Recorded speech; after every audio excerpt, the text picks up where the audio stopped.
Still, this Freedumb 250 UFC chaos. The fallout's not done. Still a lot going on. And then, is there an Iran deal? What's up, Smoking Blondie?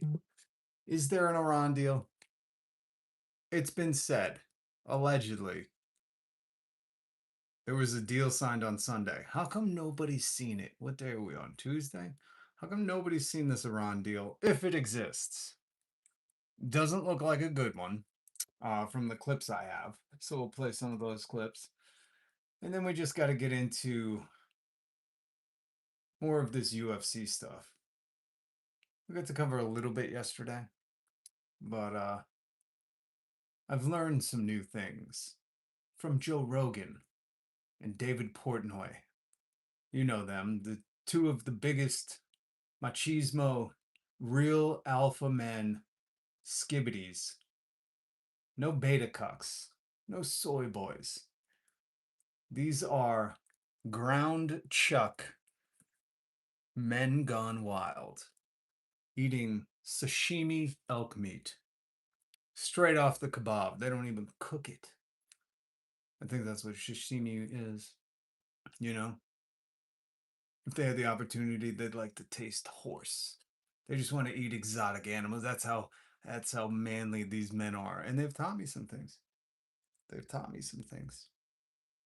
And we're gonna dive into it. We're gonna dive into it. Did Barstool Sports get woke? I think so. I got the audio for you. But first, before we get into the brand deal, you guys know Better Call Saul?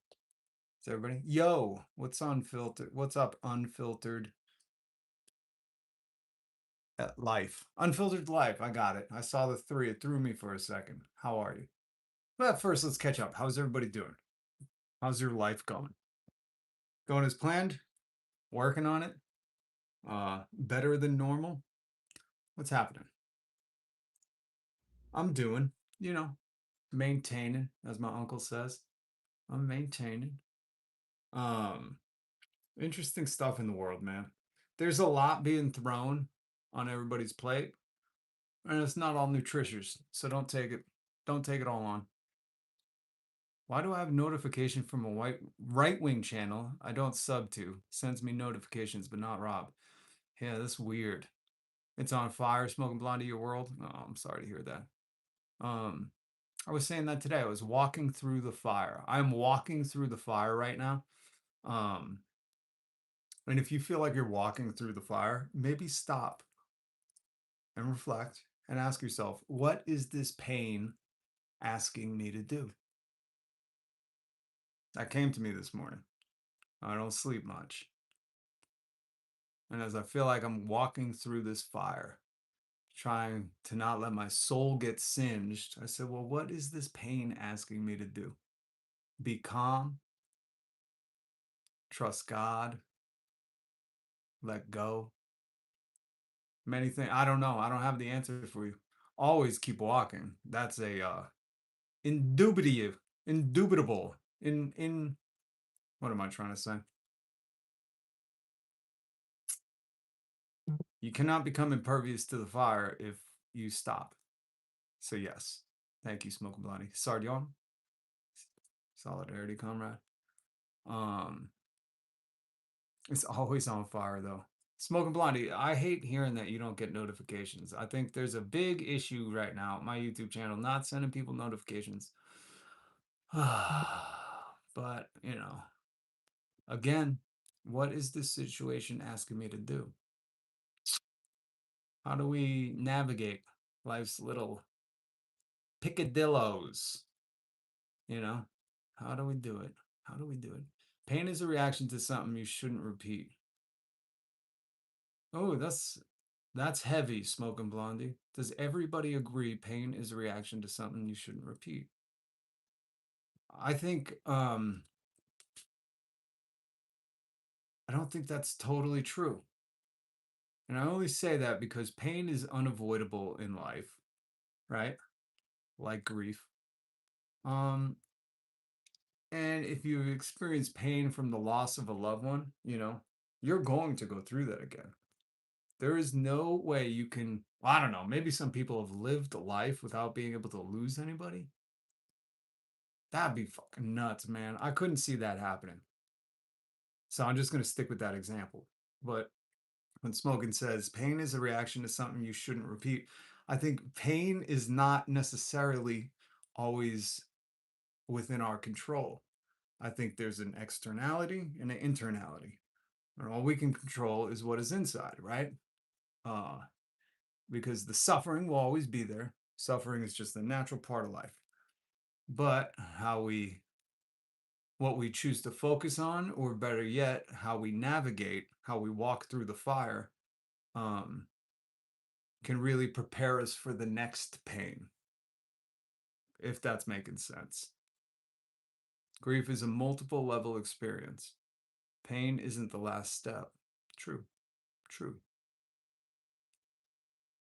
Grief is a fucking, when they say diversify your funds or whatever, diversify your money, grief is a diversifier of pain. Okay? Grief isn't always about that. 100% true. Grief could be a job loss. Um, but it doesn't mean you're not going to lose another job.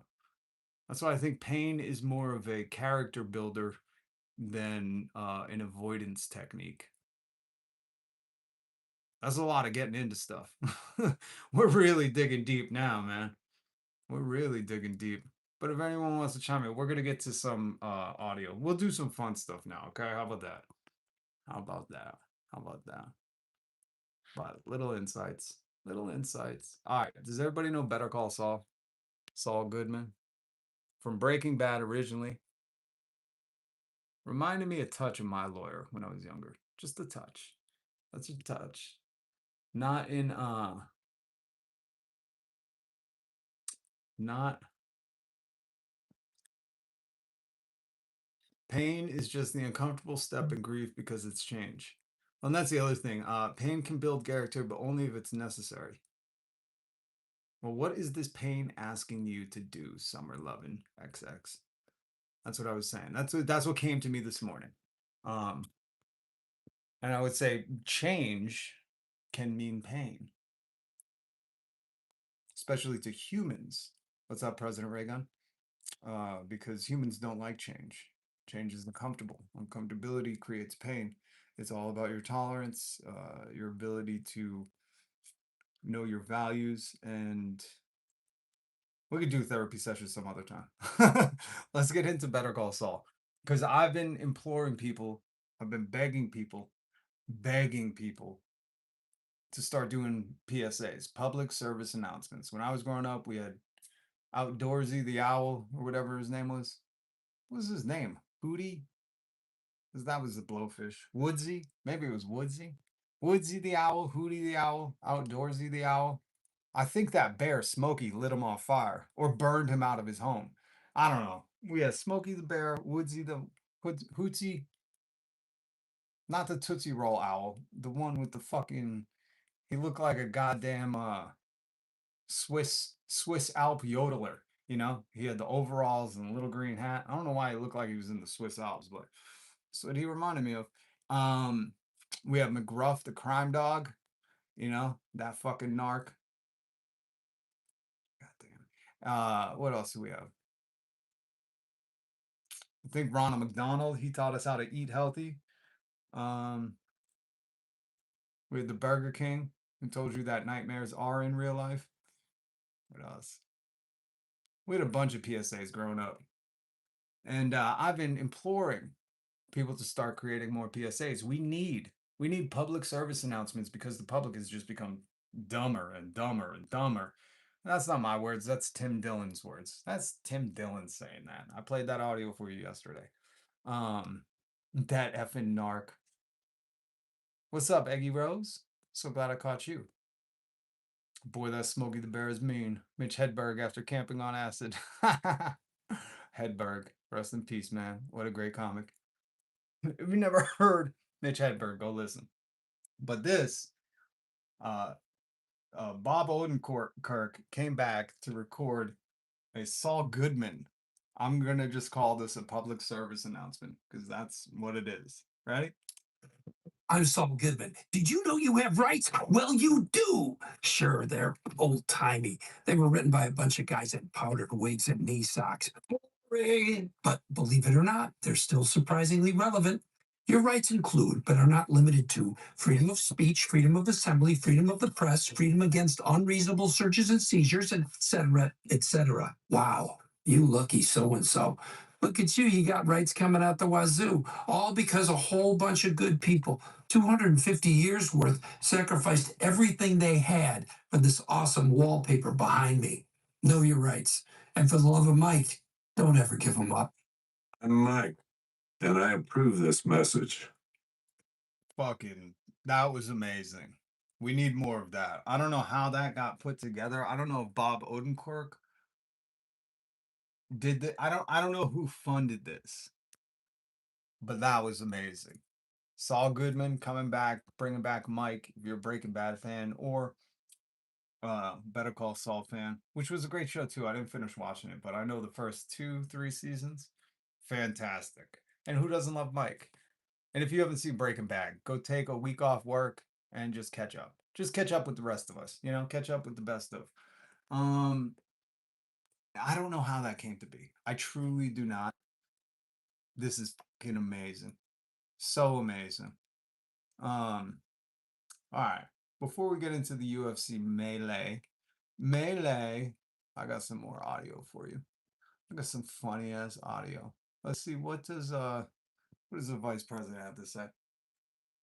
Where is he?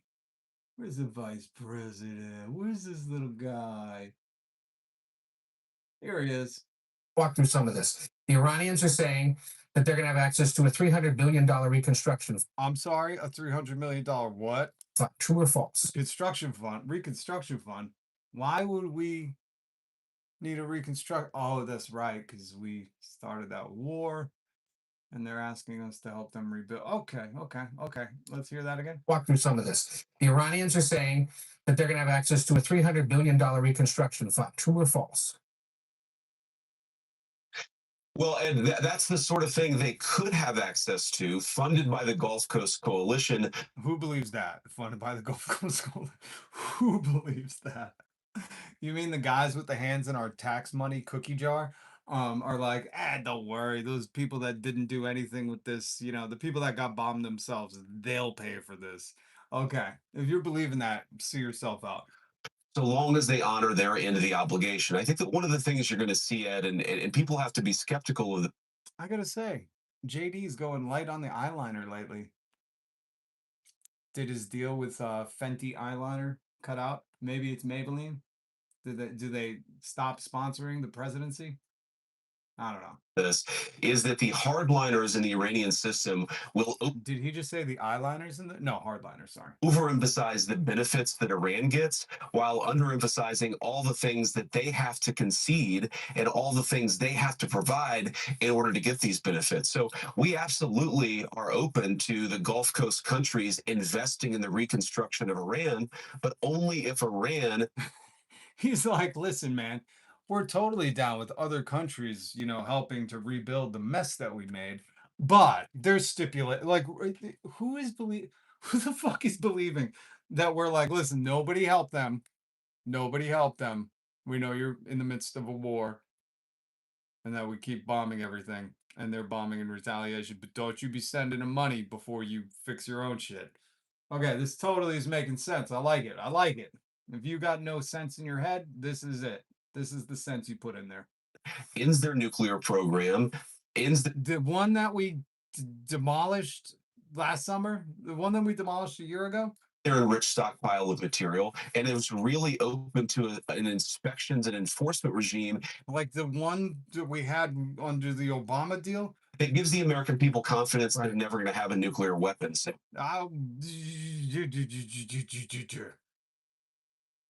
So they just have to do the deal that was already in place, and then they get, I'm assuming, our tax money. I don't really believe words of liars, but I think the dance you're going to see, Ed, which is going is this one? Is it this dance? Is it this dance?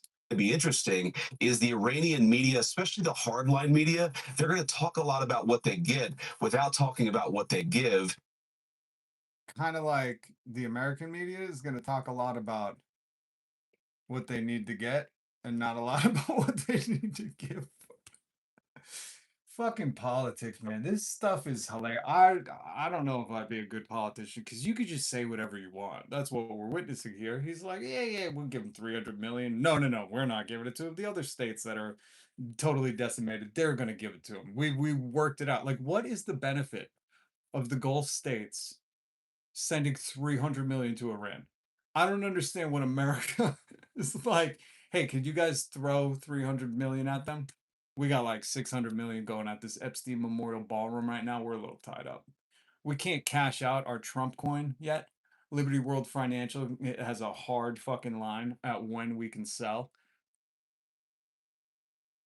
I don't know. If somebody explain this to me like I'm 5. Please explain to me how America got to decimate the Middle East unprovoked for Netanyahu to hide the Epstein files. And somehow that 300 million is going to come from the states that were also decimated. Guess if you don't want to think, maybe it's Maybelline. Thank you, Mortal. I like that. Bro, I got rejected from art school. That's okay. Create your own art. Make them regret it. And that will be the title of your first gallery. Rejected, now regretted. Okay? Go get a job. Fuck you, you get a job. Those aren't my values. Stop putting your values on me. If you value yourself because you go and push a button for 8 hours and come home and get on YouTube so you can be like, hey man, go get a job. That's your value. That's not my value. I value life in different ways. Unprovoked, you got your head in the sand. Oh yeah, I forgot. That Saturday morning when Donald Trump started bombing them, it was all self-defense. I don't have my head in the sand, but you got your head up Trump's ass. Let's be clear. Okay, now if we could just have a word from who the fuck is this? I don't know. Some fucking old dude who wants to retort. He has a response. The funding is Oh, and by the way, this is also on Fox News. Okay. This old ass. I don't know who he is. It doesn't matter. It's just funny that Fox News is like, man, this shit ain't cool. real. There's a $300 billion investment fund. Who Did he say billion or is it million? There's no. Oh, it's billion.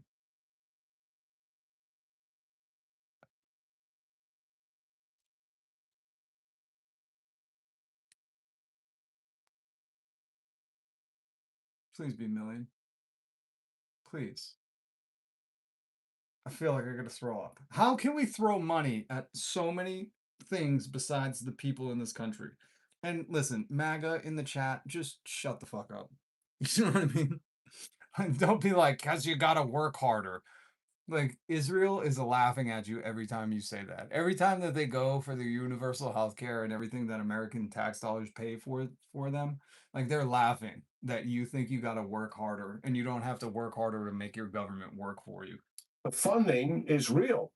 There's a $300 billion investment fund. Who cares where the money comes from? I do. I do. I don't want my taxes to pay for any more other country's shit or Donald Trump's. If it doesn't come from the United States, I get that. Of course it shouldn't, but it shouldn't come from anybody.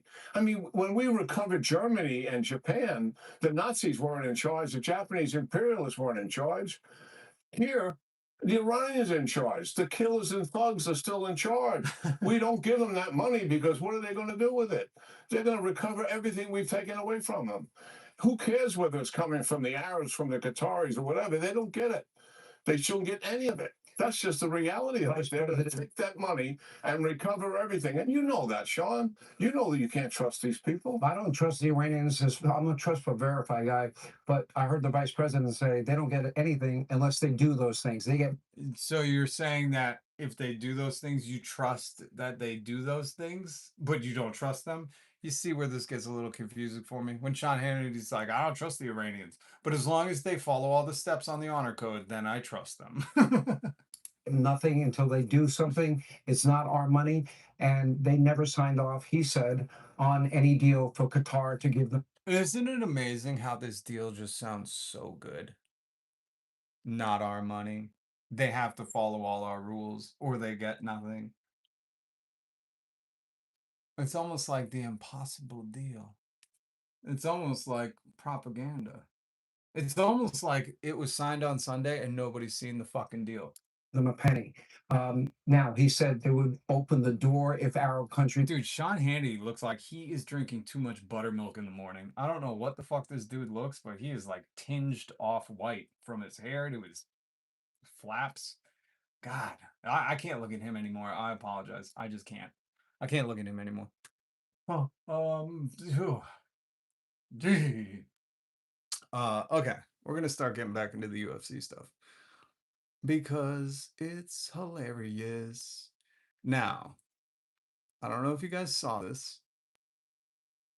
There's Donnie Trump Jr. I don't know what Donnie Trump Jr. is holding. There's a video of this online, and you see his dad sitting next to him, and his dad starts waving, and you see the close-up, and Donnie Trump Jr. has got something in his hand. I don't know what it is. Is it Hunter Biden dust? Is that Hunter Biden powder? I don't know. I don't know what this is. You have to solve this mystery on your own. I'm just not good at picking out stuff like this. But it kind of looks like that. And it's weird that you'd be doing this out in the open, but you know, we're also dealing with this guy's brother, Don Trump Jr.'s brother, who was asking one of the UFC guys, one of the announcers, Daniel Cormier, what fights were rigged so he could put some bets on it. So we're not dealing with the smartest knives in the drawer. But you can figure it out. You can go search the internet. This video's up there. It's zoomed in. Our debt has doubled since Trump took office. That's right, Raygun. Nose candy? I don't know. I wouldn't nose if it's candy. And for those who want to say, wow, he's got something in his hand, I've never gone to an event. I don't know if you've ever heard him talk on his podcast where he's, you know, the video isn't sped up 2 times, but he's speaking funny. I don't know if you've ever been around addicts. They look a little disheveled, but context clues, folks. So that's one interesting thing I uncovered about the UFC fights. You know, interesting. Watch the video for yourself. It looks like he's undoing a little something. Here's another one. I don't know if you've seen these videos, but there were people that were taking videos of the reflecting pool, which is, you know, it's reflecting. It looks like a reflecting swamp, little bit. I'm here at the newly renovated reflecting pool. It's painted American flag blue. And the Democrats are going to tell you, oh, there's green algae. It looks so bad. But there's pool guys cleaning it up right now. No other president would do that. But President Trump is still cleaning it up. How is the No other president would turn it into an algae pool. Now, let me just ask you. You have eyes. You heard what this guy said. The newly renovated reflecting pool? It's painted American flag blue. I would say this is American flag colors, correct? I'm not crazy. The Fox News logo, red, white, and blue, correct? Now, this absolute shit stain on humanity's undies is telling us that the reflecting pool is blue. American flag blue. Again, Fox News, not my words. Renovated reflecting pool. It's painted American flag blue. Now, does this look American flag blue to you?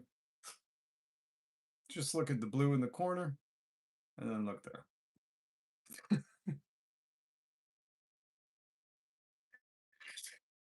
If seen any of the circulating photos of all of these guys, hydrogen peroxide into the reflector because it's clearly a brown green. It's clearly not done by anybody who has ever done pools or outdoor water systems or anything like that, ponds. This reflecting pool was handled by Donald Trump's friends. He said, "My pool guys," which, yee, unless you like your pool green with algae in it and have to have a team of people come and dump hydrogen peroxide in it, I would not recommend him. 1 star on Angie's list. Let's just say that. You don't want to read their Google reviews, but I'm sure it's a shell company, so don't worry about that. But again, this guy's telling you.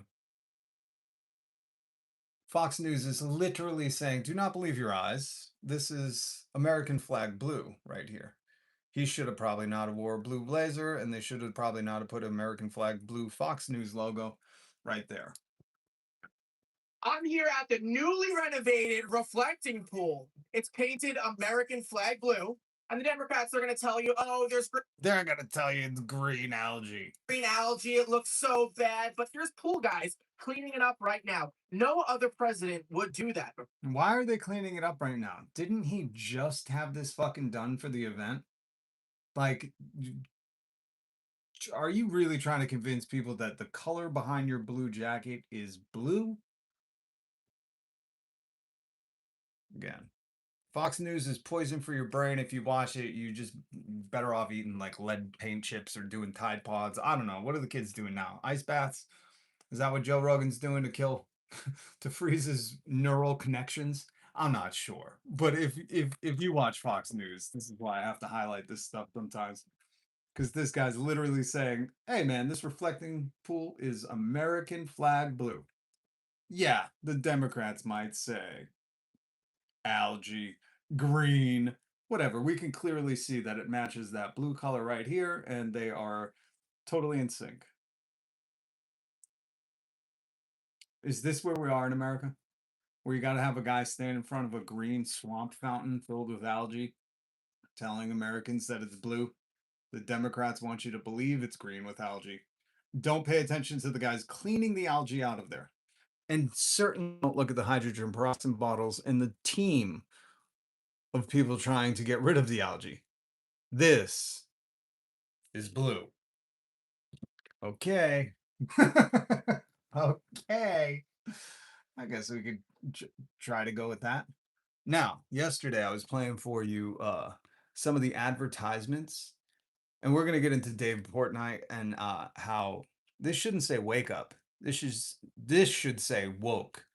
Woke Barstool. Because Barstool Sports has gone woke. I can't believe it. Look at that is the epitome of masculinity right there. Nice long V-neck shirt. No fucking absolute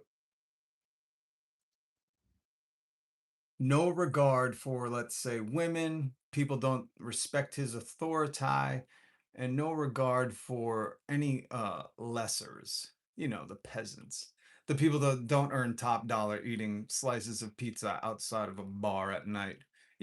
Those people who need to get a job, as the right wingers say.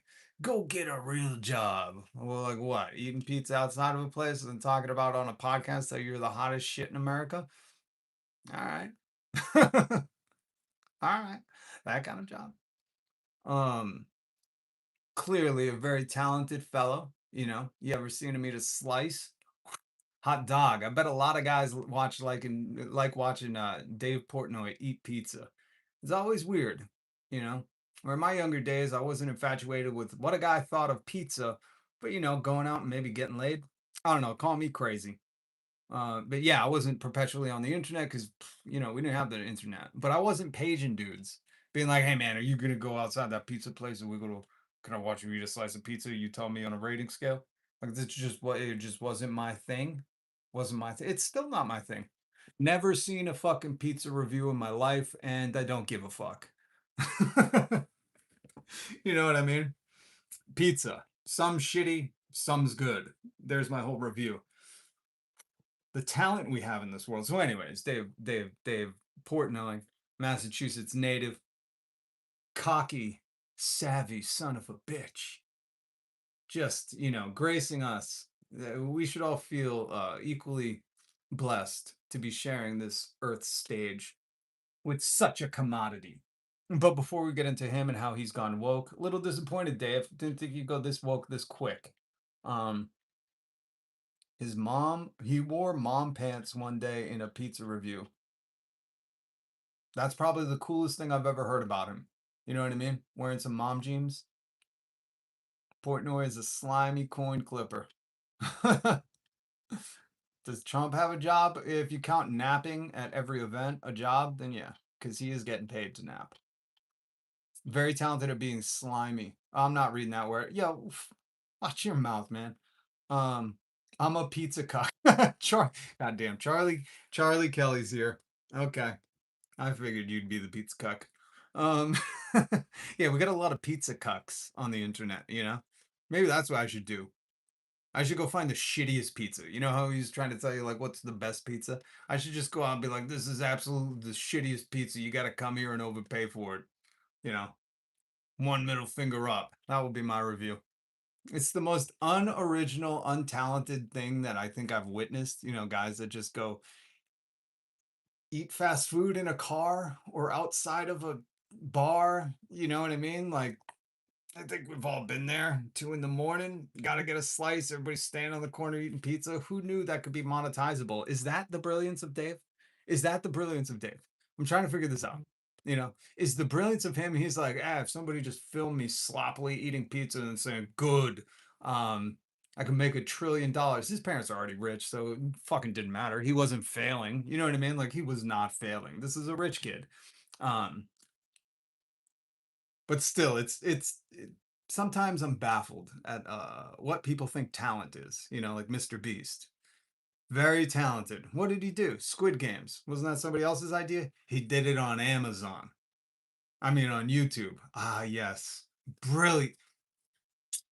Genius. Genius. Dave Portnoy, what did he do? He eats pizza outside of bars late at night. You mean like me and my friends used to when we were hammered? We just didn't film it and then say good or not? Genius.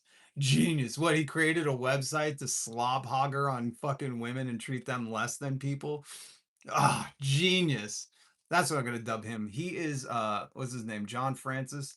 Joe Francis. Girls Gone Wild founder, part due. Part due. That's what he reminds. Listen, if you lived through the 90s and you've seen Girls Gone Wild, this is like a classed up. This is like a churched up Girls Gone Wild. It's Girls Gone Wild with less of the boobs and more of the. This is Guys Gone Wild. That's what this is. Barstool Sports is not Girls Gone Wild because they don't really feature women because they don't think women are humans. From what I've gathered. My opinion. And when they do feature him, they're the token girl, look good and pretend you're into sports or something, whatever their fucking MO is. This Barstool Sports is Guys Gone Wild, where guys can just say off the cuff stuff, anything they want. We can just say it all. Like the time that Dave Barstool Portnoy thought Greta Thunberg, who I'm guessing is much younger than him, should be hit by a missile. Wow. That's, what I loved about Braveheart is that when he fell in love with that girl, he was like, let him take her. I hope they court her and send her parts all around the country. That's really the heroics of most movies. The men are like, the women, let them get hit by missiles.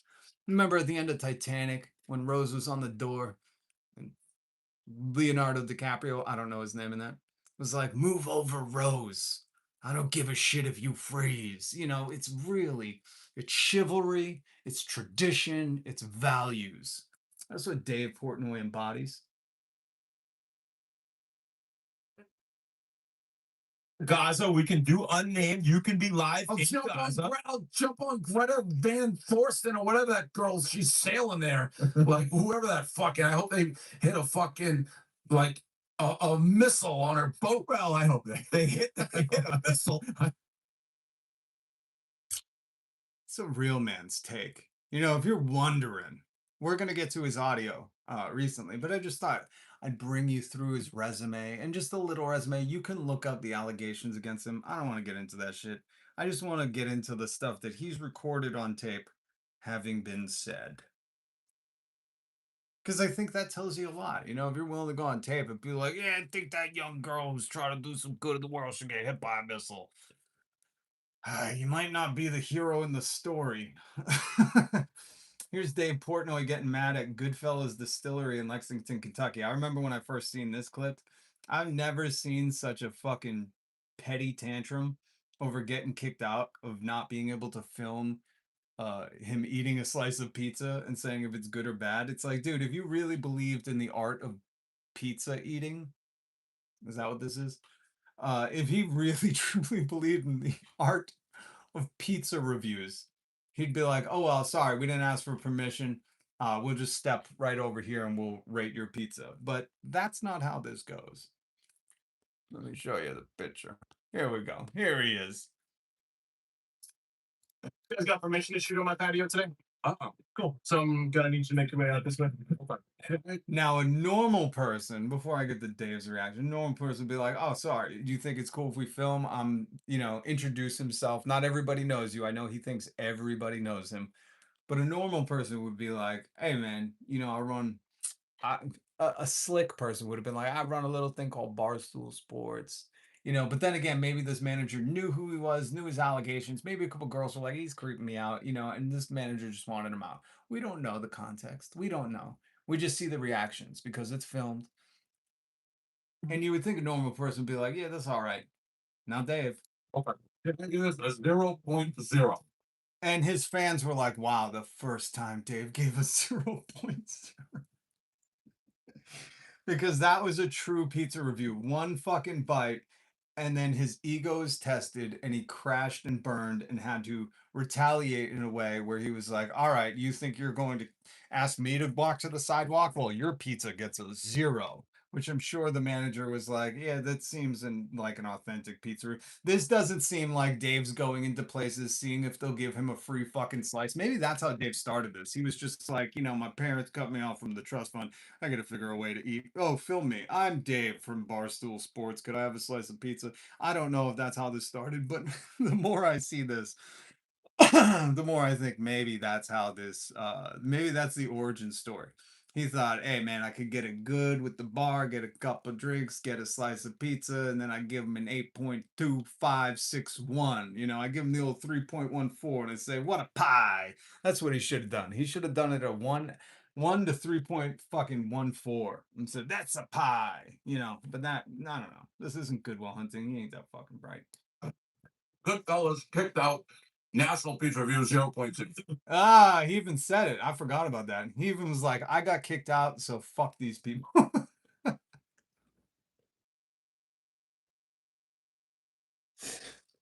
Way to show your character. Hopefully that's some later trap. He was about to throw it on the ground. The manager's like, hey, just please don't litter. Give a hoot, don't pollute. Right. What a mistake that guy made. What was the mistake he made? He didn't make the pizza. He asked you to fucking not film on his property. What is the mistake? Clarify. He didn't know who you were. He didn't fucking cowardice and kneel in fealty to fucking Dave Portnoy. Is that the mistake he made? Huh. Picked out. And by the way, dude, your pants. Like, I get it. All these, guys that get some money, they want to wear tight ass jeans. But dude, you can't have a saggy ass like that and a t-shirt on like that. And I'm no style queen. I ain't on RuPaul's Drag Race. I can't fucking church it up with the best of them. But I do know a saggy ass when I see one. I should have got a background shot. I should have got a fucking behind shot of Dave Portnoy. But that saggy ass, no, I know why he podcasts sitting down. You don't want to stand up and show that? Sister. Sister. I would just say, get a stylist. Kicked out. Yeah. Somebody goes terrible. He goes, no, kicked out 0.0.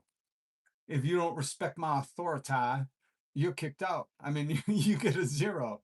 What? Kicked out? That guy kicked us out. Who? This guy? Yep. Dude. What? We're eating pizza. I got another one, Chris. Oh, you don't remember kicking us out? It's on tape. That's Barstool Sports, man. Oh, see, that's what Dave loves to hear. That's Barstool Sports. He could do anything in the world, bro. He can say young women should be missiled, and nobody gets to critique. Nobody. He's above criticism. 0.0. God, he walks like a sassy mom. That's so weird. Maybe he's just upset. I don't know if he perpetually walks like a very sassy mother. And not a young mom. I mean, like a 40-something-year-old, just had a tiff with the manager and just sashaying all the way to the parking lot. You don't know who I is. That kind of sashaying walking out. God, he turns like a gay man. I never realized that. Watching this video again, I'm like, that kind of turn when you do the hold on, I'll try to do what Dave did. He goes, puts the palm out straight and like it's a very catwalk. Like what is happening right now is Dave is showing us his catwalk, his angry catwalk. What a mistake. What a mistake. What a mistake. We'll put this company under. How dare you ask me to not film on your premises without asking? What a mistake. I'd say fucking what kind of entitlement, brother? What kind of entitlement? How do you have no one around you that says like, dude, you're coming off like a douche hardcore right now? Chill. We're filming. Dave, we're filming. You mean you didn't kick us out? What do you call that, Frankie? Would you say we got kicked out? Well, technically, Dave, you're already on the outside, and they just asked you to not film on the premises. Too bad. And it was ice cold. Pizza game, you win some, you lose some. God. First time in 450. Someone's like, hey, did I give you permission? First time. That says a lot. He's like, the first time somebody asked if we had permission to film. And that sent him into a fucking tailspin. Into a tailspin. Where he was about to throw the pizza on the ground, gave it a 0.0, said, you'll regret that. What a mistake. What a mistake. And then we're going to get to... Now Dave's gone woke. I hate to break this to Dave's fans. I don't want to be the one. But before I play how he gone woke, you have to hear this audio. You have to understand the context of the audio, okay? You have to understand what happened at the UFC event to make Dave, who said Greta should be missiled, you don't ask me not to film on the premises. This man who embodies, he's like a walking push-up. He's just so masculine. You know what I mean? I would imagine when he walks into a room, it just smells like sit-ups and handlebar mustaches and a fucking snifter of whiskey. A whiskey sour and fucking beard oil. When he walks in, it smells like Joe Rogan's very short shorts. When he walks in, it fucking has the aroma of ice baths and elk meat. When Dave Portnoy walks into it, no, it probably just smells like old pizza and like burps, It probably smells like a big ego just walked in. And by big ego, I mean a guy who eats pizza for a living and then pays other people to call him Prez. He's got the hot takes, like Greta, why don't you just get missiled? Wow. Deep insights, Dave. I appreciate it, man. That's not the reactionary masshole typical fucking thing you get from these hardos that think that they're better than everyone just because they were born wealthy. Totally not that kind of dialogue right now. We're on the precipice of some real intellectual shit, Dave. But why did Dave go woke? And lastly, Michelle Obama is a man. Ladies and gentlemen. Okay. Am I right, America? This really could have came out of like the movie Idiocracy or something. I just can't believe that this dude really thought like that was funny or like a thing. I'm trying to, I don't know, maybe he got hit too many times in the head in that fight. And he's just like, I know what's going to win over the crowd. Michelle Obama is a man. That's it. That's the winner. Joe Rogan's very happy. Look at little Joe. Look at little Joe in the corner. What a tiny torso. That's why he's always got short shorts on. Someone probably told him, Joe, if you wear some really short shorts, uh, you'll look taller. And he fucking bought into that. You know, he really bought into that because that is a tiny torso. I never realized that. I guess when you get all dapper like that, your torso gets a little smaller. You know, they say the dapper outfits subtract 40 inches from your torso. So, yeah, what are you going to do? But yeah, this was what triggered Dave Portnoy to get woke. And lastly, Michelle Obama is a man. This is happening in front of the White House in a UFC fight right after the Nitro Circus fucking played. I think it would have been funnier if he was like, and lastly, Melania Trump is sloppy thirds, you know, because that's kind of funny because it's true. You know, Melania Trump is sloppy thirds for Donald Trump, just in terms of wives. He could even said like, you know, respect all the Slovenian whores out there. You know who you at right at the center stage, but he'd rather go and kneel and pay fealty to the crown than, you know, critique power. That's kind of the thing with all of these men. A lot of these men just want to find a man who has more power than they do, pay homage, you know, bend the knee, pay fealty, and in hopes that paying the fealty will lift them up to a higher echelon of power, which then they can extract the power that they've received and oppress those who have less seeming power than them. And that's like really, it's like a pyramid scheme of machismo with all these people. And then you got Fox News saying this about that. See, we don't have to listen. In fact, we enjoy it when you're upset. That guy is a troll. He showed up at the weigh-in pretending he was drunk and was throwing up applesauce as a fake pretense because he was pretending he was scared. That's called a troll. We get it. Not our fault if you don't. He knows it's going to upset you. He's a troll. You give a mic to a troll. With standards. I love when Fox News does this. And then we'll get to Dave's reaction to Michelle Obama as a man. I adore when Fox News does this. Because when people were trolling Charlie Kirk, when people troll the president, let's say 86-47 in seashells, when Jimmy Kimmel makes a joke about the president, all of a sudden their standard of morality rises. It shifts dynamically. You know, it becomes, you cannot do that. Or just let's even talk about, you know, Obama's gray suit. What else could we talk about? I'm sure there's a million things we could bring up that Fox News said, hey, that putting seashells on the seashore that say kick out the president is below the belt. That is prison rules. And we don't do that here at Fox News. And then you got this dude saying that this fighter saying Michelle Obama is a man.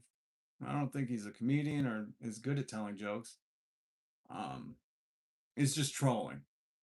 Where was that sentiment when Jimmy Kimmel was critiquing your dear leader, who you must do this for to pay fealty to? Where was that sentiment? When does the McRib come back? Probably soon. Who's Michael Obama? Yeah, he was like Michelle Obama. Can't kick me out. I'm a rich white guy. It would be different if he said 86er, right? Yeah. If he said 86er, then I'm sure Fox News would really give a shit. Yep.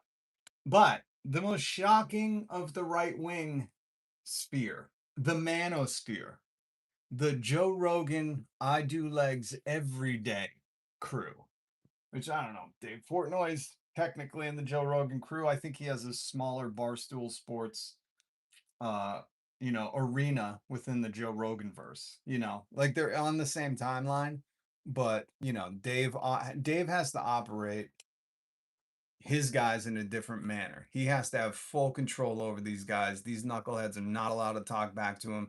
They must fucking pay fealty. This is their king. That's why they call him Prez.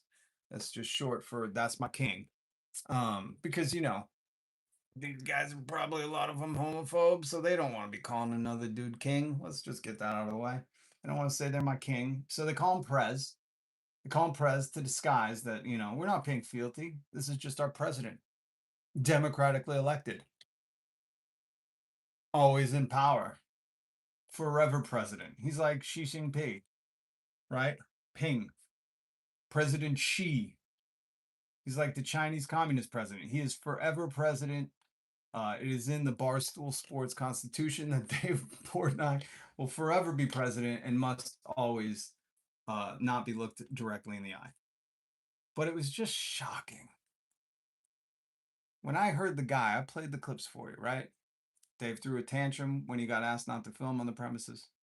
Dave said Greta Thunberg, a young girl trying to fucking put her life on the line for others. And Dave said she should be missiled.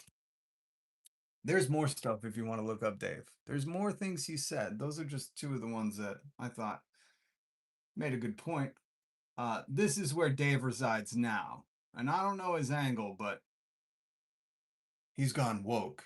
And I just say woke because he's not really woke. This is what MAGA and the right has aligned as like anything that's not with us, not for us, threatens us, makes us fear things is woke. That's what they've dubbed it as. And this is Dave Portnoy talking about that guy calling Michelle Obama a man.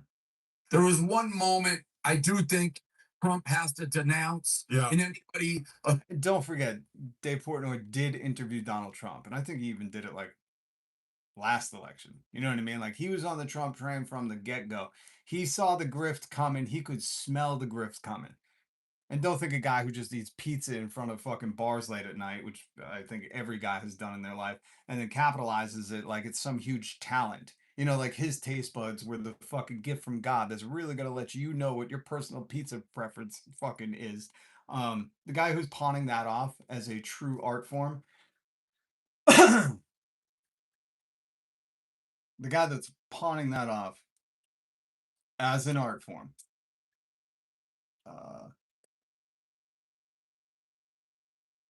is now going to let us know what should have been tempered. What was a little what wasn't tame enough? What should have came with an NC-17 title? What should have had parental advisory explicit lyrics on the UFC fight? Out of everything, there was one thing that really upset Dave. If you believe it. If you believe it. We got him in the cockles of his heart. Go ahead, Dave. Tell us how you're woke. I do think Trump has to denounce, Yeah. and anybody associated with it has to denounce. And that's that crazy fighter guy. I don't even have his name up here, but he won the fight. He took the microphone and he made a derogatory comment about Michelle. I'm sorry, what was that, David? Derogatory? Fight. He took the microphone and he made a derogatory comment. Derogatory. I'm not going to look it up. I was going to pretend like, oh, I got to look that word up, but he just meant derogatory. He said derogatory. It's just kind of like how Donald Trump said a lot of people don't understand that there's a B in the word dumb. It's just Dave's accent. Derogatory. It's a derogatory comment. Here, but he won the fight. He took the microphone and he made a derogatory comment about Michelle Obama. To me, that on the White House lawn. Now, these are UFC guys, all right? They're crazy. Don't try to fucking rectify. If you have values, Dave, you don't need to justify what your values are. You don't need to go. He's going to go into this tirade about how it's UFC guys. They're crazy. I know some UFC guys. They're not all crazy. Some of them are truly fucking radical humans. So for Dave to dismiss it like, hey, never mind my point. It's just craziness. And I'm just trying to denounce crazy. Dave, if you're welcoming yourself into the world of morality and ethics and having character and a spine and against, that cheap fucking whatever that fighter did while calling Michelle Obama a man, if you're really trying to introduce yourself to this world of like standing up for shit that, just kind of went sour, don't smell ripe, you don't need to justify it. You can just go, in my opinion, my moral code tells me this. That was something felt ugly about that. And that's it. You don't have to fucking go into like, he's just a crazy person and I denounce crazy. I think the reason he's doing this is for his fan base. So the fans can get a line because they don't really have morals. I mean, if you look it up to Dave Portnoy, what's your fucking goal in life? Eating pizza outside a bar at 2 a.m., you know, and being respected enough to not get fucking kicked out. Is that your goal in life? All right. I respect it. But I think he's doing this for his fans. So his fans can hop on yeah, these people are crazy, man. We can't tolerate crazy. We just like good old Dave saying women should be missiled. They're idiots. You have Sean Strickland, who's one of the craziest people of all time. Yeah, he's nuts. Why is he nuts? What is he saying about Trump and Israel? Why is he nuts, Dave? Point, you can't even pay attention to what he says. Snuck in. Oh yeah. Don't even pay attention. If he's talking about Trump, dude's a loony dude. TDS, But when you have that on the White House lawn, on an event you put down, I don't care what you think about the Obamas or anything. That has to be an immediate denounce. Like, yeah, wrong, doesn't speak for me. I have no problem with the event. I guess you run that risk because these guys are lunatics. But that was the only thing. If Trump should denounce it, he should say that was totally wrong. The event itself, listen, the troops seem to love it. Oh, here's another. I feel like Dave is a man of no character. I feel like he goes where he feels like his crowd is. I don't think he developed an authentic self-value. I think what he found in his values was as long as other people think I'm the prez and I'm the best, then that's good enough for me. And whatever I'm saying that they're feeling, I'll lean into it. And if I get the vibe that they're starting to abandon me, I'll pull back, right? And that's what you see with a lot of people, especially a lot of people on the internet. And what Dave's doing now is instead of saying, this is what I thought about the event, whether he liked it or hated it, it's irrelevant.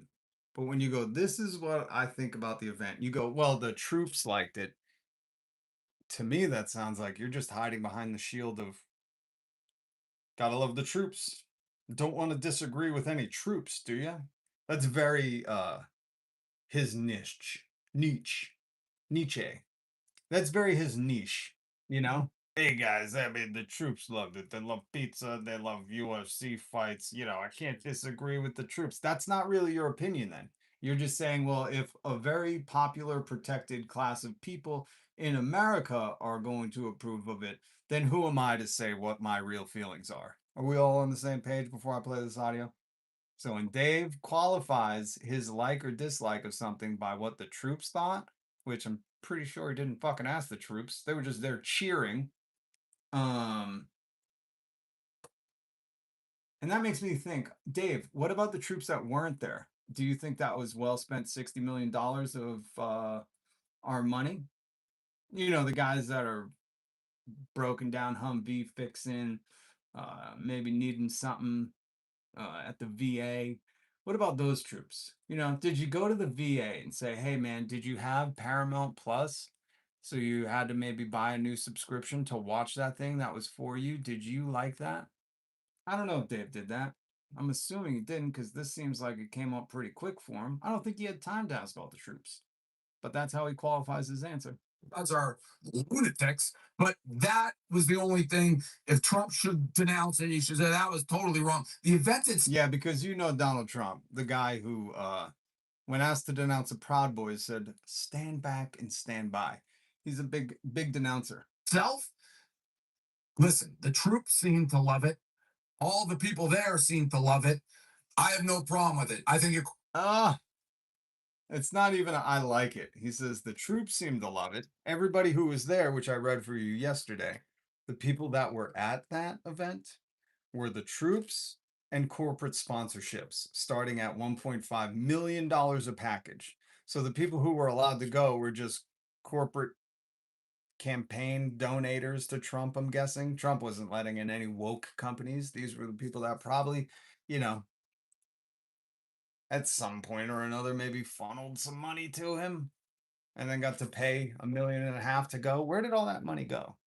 Where did all that money go? But it's just weird to hear Dave say, what did I think about it? Well, the troops loved it. Okay, that's what the troops thought. The people there, the corporate sponsors, they loved it. And you just say then you had no problem with it? What a fucking take. How is this shit?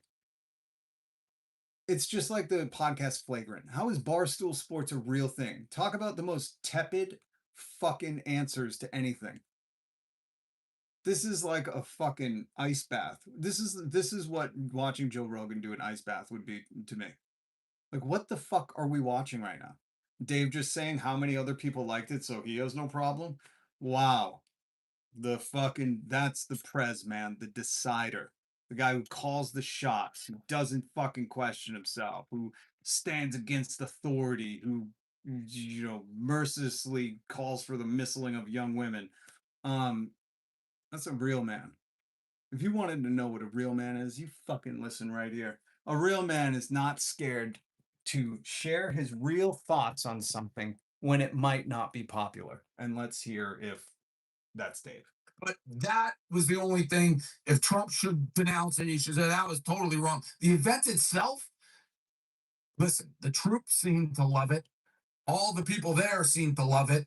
I have no problem with it. I think you're crying over spilled milk if you are upset about the actual event. But that comment, if you're gonna do it, own it and be like, we don't that was wrong and should never happen. Yeah. Dave, unlike you, who said you had no problem with it, you didn't say I loved it. You didn't say fucking we should be doing that all the time. You really took a fucking on the fence view of this. And you qualified your on the fence view of like, I got no problem with it by saying, like, hey man, you're gonna disagree with the troops? You're gonna say to the people there that it wasn't awesome? Here, Dave. I don't give a shit what people think of this opinion. I don't give a fuck the troops, corporate sponsors, Donald Trump, you, anyone. I think that was a waste of fucking money. I think it was a stupid fucking thing to do. I don't think it was safe for anybody. And I think more importantly, it was a fucking grift. Dave, you don't believe me? Let me play some of the sponsorships that happened during that event. And then we'll get into, if you didn't see the event, maybe why. Maybe because Barry Weiss, Larry Ellison, good friends and donors and supporters and shadow president of Donald Trump, made it only available on Paramount Plus. And if you don't have Paramount Plus, guess what? You got to sign up and pay $6.99 a month.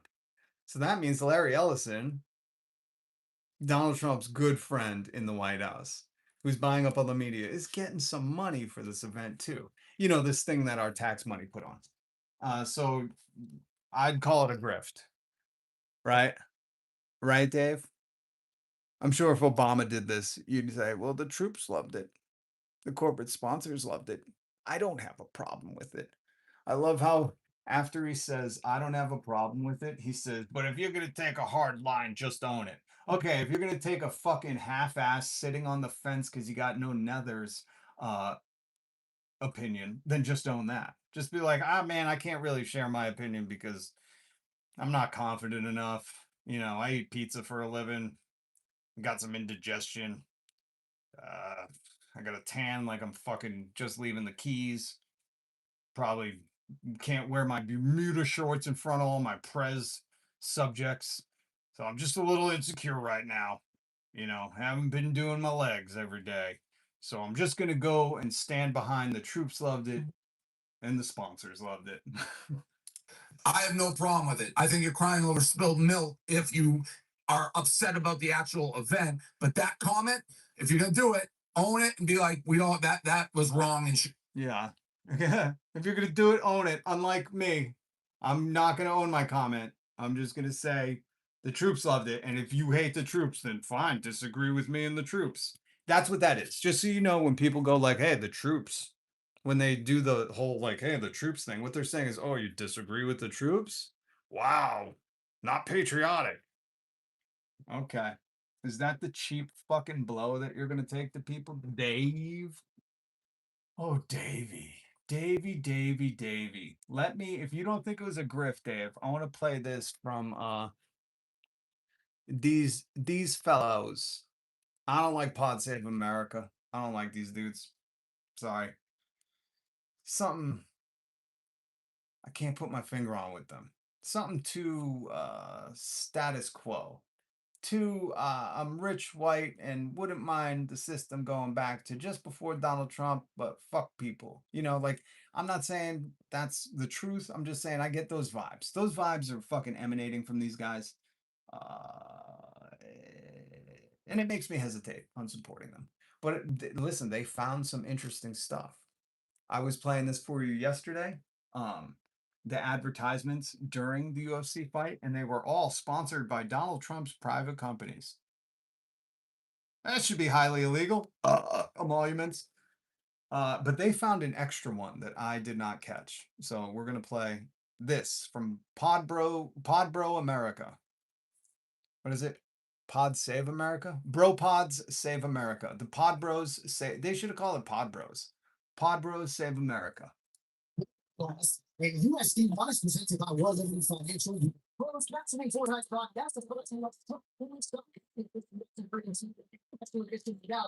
This man is proudly sponsored by Truth Social, the real voice of President Trump. I did not hear that one. I had heard the Trump coins, World Liberty Financial. I heard all the sponsorships. USD1. I didn't know that it was also sponsored by Truth fucking Social, the social media company that's worth nothing. Well, maybe the Saudis reinvested in it. I don't know. But it has no like inherent value. This is shocking. It's just all brought to you by the Donald Trump companies. You know, I'm surprised he didn't be like the Trump the Trump Taj Mahal. We're bringing it back to the shore. Bankrupt free. Social today. Jeez. When I was watching that film, that's when I was like, this is it's too much. If you didn't catch all of that, one of the official sponsors of the event was the Trump's family crypto operation, World Liberty Financial. We've talked about this a lot here. For this event, they created a 250,000 bonus pool for the fighters, which is to be paid in their stable coin, USD1. And then you heard there was also a sponsorship plug there for TrumpCoins.com, which is selling commemorative medallions designed by President Trump. I'm sure he designed them. He's such the artist, you know. If it was drapes or curtains that he was selling, I believe he designed them. At prices up to $12,000. $12,000 for a fucking Trump coin. Oh my Jesus. Oh my Jesus. This is just a way to launder money. That's all this is. That's all this is a severe fucking racketing operation happening in front of the White House on TV. This is a racketing scheme that is happening on fucking TV. On TV by owned on a streaming network owned by Donald Trump's major financiers, Larry Ellison, one of the richest men in the world. And it's all happening in front of our eyes, and no one's going to jail, and the government will do nothing, and Congress is just fucking limp. And this is just like they're like they are so brazen that they're just like, hey man, these fights are brought to you by the president's own social media network. Go sign up and click away. Make sure you buy a Trump coin for $12,000 and invest in World Liberty Financial, the Trump digital currency. You hear what the fuck I just said? And these MAGAs were like Hunter Biden's laptop. I'm like, dude, they're literally broadcasting on TV a racketing scheme. They are fucking taking your money. They don't believe dude. Truth Social is not going to be around in fucking 8 years. I'm sorry to say this. Whatever money you're investing into buying Truth Social or buying Trump coins or World Liberty Financial, they are siphoning that money out so quicker than the fucking Melania coin. You know, quicker than that thing went to negative. These people are stealing your money on TV. On fucking TV. It's the most hilarious grift I think I've ever witnessed in my life because I never thought I'd see something so brazen. Usually people got to wear a wire and get caught, you know, and they got wire fraud charges. Now they're just like, well, we're just going to have to play the commercial. And yeah, there's the charges, Your Honor. If that even happens, who knows? I mean, all of the government is in cahoots at this point, you know. I don't see the Democrats being like, bro, you can't fucking do this on fucking TV. You can't be hawking Donald Trump $12,000 coins on TV while you're the president. Remember when people were like, oh, they come president so they could write a book after and become millionaires? Now the new standard is they become president so they could start a cryptocurrency and sell $12,000 designed by Donald Trump coins while they're president. Meanwhile, this whole fucking event paid for by our tax money. You know, if you're not pissed, just know that the only way that this platform happened was dipping into your tax account. All that money that you pay throughout the year that you just paid, all of that money. They were like, yeah, we just take that shit. We ain't using our $2.3 billion we've schemed off of people in crypto. Fuck no, we need that for the end of the world we're creating. This is unreal. He's just an idiot tax. Whoever's buying these fucking coins. Reacting to a bunch of these stories, the White House said that Donald Trump only acts in the best interest of the American public and that his assets are in a trust managed by his children. The crypto stuff is disgraceful. USD1 is their stablecoin. Remember that Trump's got the Emiratis to use their stablecoin in this transaction when they invested $2 billion into Binance, that like made it the 7th biggest stablecoin in the world. And then Reuters did this big investigation of the Trump family crypto assets. They found the Trump family's made $2.3 billion in profit. And then, of course, on the other side of that, you have like 1 million retail investors who've gotten fleeced and have taken 2.3 billion in losses. Yeah, just so you know how that works, when the really wealthy get billions richer, that money has to come from somewhere, not just our tax money. But usually it's the stupid fucking dum-dums and the people instigated by the Portnoys and the Joe Rogans and the Andrew Schultz and the fucking Logan Pauls being like, oh, this looks like a good deal. Time to buy now and retire later. And then these people invest their life savings, like we saw with Logan Paul with his crypto zoo or whatever. Does anybody even remember that? That's the other thing. This is just like cover for all the other scam artists that have been out there fleecing people forever. That's why they all voted for him. That's why they all were like, hey, man, we got to get this guy on the podcast. He's going to make our crimes look like jack shit. You know, because they're still, well, if you just look at all the people Donald Trump has pardoned, they're mostly white collar criminals, and then the J6ers, which are PDF files. But it's just remarkable because there are people out there, you know, buying these Trump coins, being like, honey, this is going to be our retirement someday. And it's like, no, you just got fleeced for $12,000, man. You think that fucking coin is worth anything? You know, anything? Seriously. I'm just wondering. Did you also invest in the Trump phone that doesn't exist? My Christ, man. When will these people learn? I guess they need to have everything taken from them. And that's just the road some people have to hoe. So this is just an ongoing show of the way they're using crypto just to like wring money out of their followers. Yeah, it's insidious, man. So anyways, Dave Portnoy, interesting fellow. Very interesting guy. I wish he didn't go woke, you know. I think his audience liked him more when he was threatening young women with missile attacks for their humanitarian aid attempts.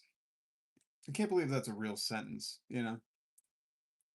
And now Dave is like, hey man, saying I know I've said, he didn't even say I know I've said some stuff in my day. He's just like, you know what was wrong with the UFC thing? You can't call Michelle Obama a man. And I don't even want to look into this dude's history, but I'm pretty sure he's probably said some shit like that. Moment, I do think Trump has to denounce, Yeah. and anybody associated with it has to denounce, and that's that crazy fighter guy. I don't even have his name. I love that these guys just nod and yes. Nod and yes. Hey, the president's speaking, and Biff over here, fucking, hey, you guys over there is like, yep, preach it, Prez. We're woke now. We gotta say, you can't be denounced. You gotta denounce if somebody calls Michelle Obama a man. That is.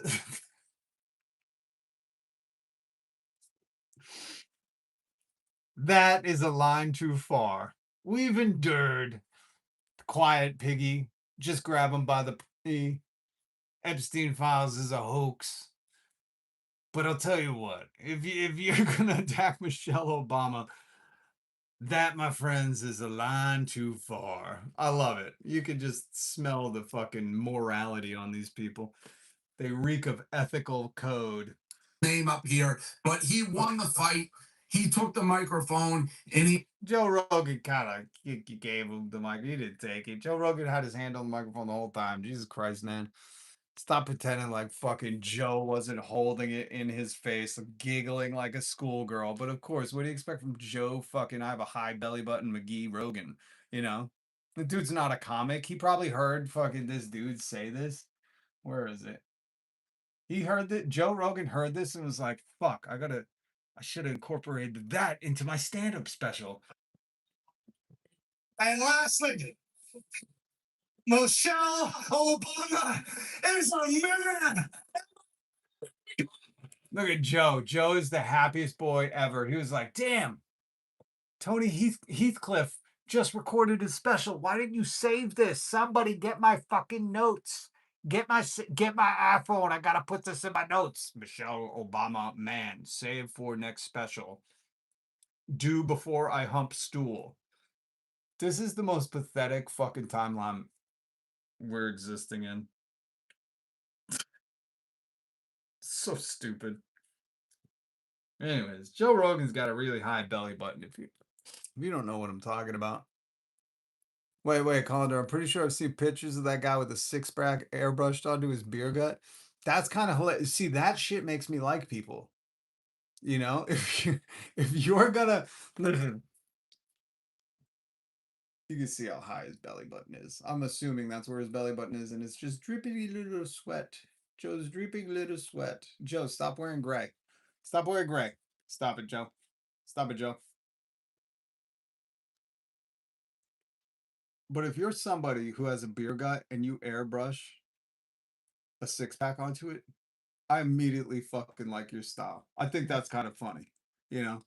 But then if you open your mouth and you sound like that fucking dude, yeah, we ain't friends, you know? If you think that's the funny thing to say in front of a crowd, I'm like, I don't know if I want to be in a crowd with you, you know? It seems just like an arrogant look at me. Are these all the right trigger words that I could say to try and fucking, you know, get a good reaction to troll people? That's really what that came across like. If anything, who gives a fuck? And that's what's so fascinating about Dave Portnoy taking a stand there. He didn't want to take a stand, you know, in all the different things in the world. He didn't want to take a stand when he helped elect Donald Trump the first time and did a sit down interview with him after the grab him by the pussy. Or he didn't want to, you know, condemn the fucking quiet piggy or calling women stupid. He didn't want to condemn any of the other shit. You know, I don't even think he wants to condemn the Epstein files. I don't know. I don't follow him on that saga. I try not to follow this dude at all because I think he's, you know, poisonous to the male's young mind. He's like the tame Andrew Tate, you know? He's like if Andrew Tate was white and didn't do kickboxing. Because I'm assuming Andrew Tate has to be some kind of rodent. He's definitely not human. You don't have a face like Fievel. Goddamn Fievel goes west. It would be Fievel goes east. Fievel goes east to Romania, you know? Looks like the third installment of the Fievel series when fucking they show Andrew Tate's face. But if Andrew Tate was, you know, white and didn't do kickboxing and instead kickbox with his mouth, that would be Dave Portnoy. And it's just remarkable that Dave had a chance to show his character and his backbone and his ethical code and moral fucking values this whole time. And he stood up now. He stood up and sacrificed everything that his Barstool has been made out of. You know, the subjugation of women, the fucking degradation of sports players, the fucking violation of eating pizza late at night, which is usually a sacred act amongst fucking drunks. And he had to monetize and capitalize that and turn that fucking sacred act into something so unholy and so fucking entitled. And out of all that, Dave never showed an ounce of spine. Yet here we are today, where Dave says, you know where I draw the, you know, Barstool, call me Prez. Please call me Prez. The Prez is here. And the Prez has a Prez address. And today, where we stomp our foot down and hold the line is when somebody calls Michelle Obama a man. It's the weirdest fucking thing to take a stand on. You know what I mean? Because it's like, number one, who really gives a fuck? I'm sure she doesn't give a shit. You know? But again, like, this is the dude, like, this is the other half of this. You know why Dave Barstool Portnoy, whatever his name is, decided to take a stand here because he understands that fucking Slim Jim Randy Savage over here, the wannabe, the fucking Timu Randy Savage right here, who said Michelle Obama is a man. Dave knows that he, on the power structure of skibbity alpha males, is above this guy. Irregardless that he's a UFC fighter, Dave won't challenge all UFC fighters. Anybody that has a hint of alpha above Dave, Dave has to submit. Anybody who does not call Dave Prez, Dave has to submit. That's why you see him submit to Donald Trump. That's why you see him to submit to these that's why he's subservient to certain males. And that's what happens when you have no character. When you kind of just lean towards power and hope it will gravitationally pull you up, that's what's going on. But Dave knows that this guy isn't in the echelon, the Prez Dave Portnoy is. Dave understands implicitly that this fucking dude right here ain't gonna chop back. He ain't gonna fucking talk back. This guy is not going to clap back at Dave because Dave will send his army of Prez worshippers, all who have sworn fealty, just like you saw in the audio, or you heard in the audio where I played in Goodfellas, Kentucky, where he's eating pizza outside, and one guy was like, "Did you get permission to film?" And he's like, "That's it, 0. I'm out of here. Biggest mistake of your life. Your pizza's cold. I hate you. Fucking, do you know who I am?" Dave was flexing that power there. Dave was like, "You just fucking ruined your life not addressing me properly." And Dave knows this guy won't do it. It's the true mark of a weak man. It is the truest mark of a weak man. He sees someone weaker, and that's where he takes a moral stand. He sees someone weaker, and that's where he exercises his power. He sees somebody weaker, and he flexes. True men, real men, don't give a fuck. This dude might be weaker than Dave, but if he's just going to be an asshole to fucking vulnerable people, not some of the most powerful people on earth, that's when you stand up. Or if you see the most powerful person on earth, like, what the fuck's his name? Donald Trump, calling women piggies for doing their job, or telling them they're stupid, or that you could just do anything because you're a celebrity. Doesn't matter if he has the most power in the world and he's connected to Epstein and all those grifty, fucking grimy slimers. It does not matter. You stand up because you have a spine, because you understand that, that's not right. That's not right that the man with the most power in the world is telling reporters to shut up, piggy. That he's saying to women, just because he has more money, I'll buy you a couch. You just bang me. I don't care if you're married. You understand that, young men? I hope so. This is why I say Dave is poisonous to your fucking health. Sorry, I haven't been reading the comments.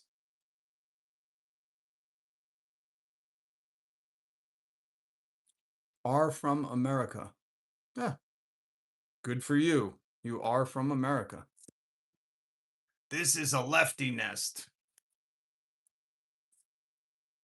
And that is a comment that says you're scared of different ideas.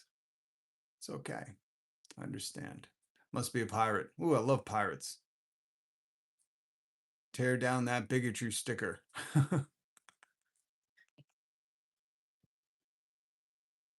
No, I am not. I'm asking, are you? You have to guess. I despise lefties, Google Chrome says. Dave Portnoy told me to hate the left. They're so radical. They want healthcare as a human right. I can't stand the left. They're always talking about the working class and community and how our tax money shouldn't be wasted on bullshit like this. I can't stand them. It makes a lot of sense. Okay. Oh, man.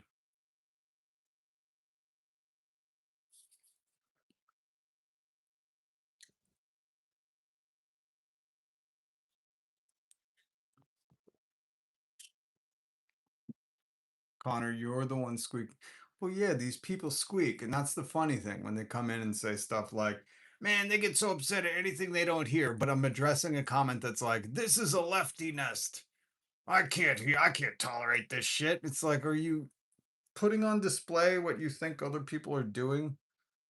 This is all we have to tolerate is the right's fascism about how corporations should just run everything. We need a corporate god as president. Only one person can fix it. Why would you ever critique the president? Fuck, man, these people are too stupid. I don't even know why I address some of this stuff. I really don't. Hello, fuckers. Ah, that's a cool name. I'm surprised YouTube let you have that. Are you trying to spell foe? I didn't even catch that. Who spelled the fucks? Oh, maybe you're saying fucks. I just subscribed to the Lefty Next. Oh, thank you. Liapo Small. I appreciate that. Oh, yeah, I always forget to tell people to subscribe, hit the notification bell if you'd like to. This is a den of lefties where we think the minimum wage should be $66 a minimum an hour, 3-day work week, no fee for ambulance rides, universal health care guaranteed to all, paid for by billionaires' tax dollars, that we should be able to own homes, that BlackRock and Vanguard and all those motherfuckers shouldn't be purchasing neighborhoods or entire communities with their private investment, and they shouldn't be doing that to businesses either and then selling them for the copper in the buildings. That's what we believe. We know what you believe. It's happening right now. That we should waste our tax money on fucking this circle jerk of, very muscular men wrestling in front of the White House and call it non-homoerotic. Did they play the Village People? I don't know. Probably. They got to satiate their queen, Donald Trump.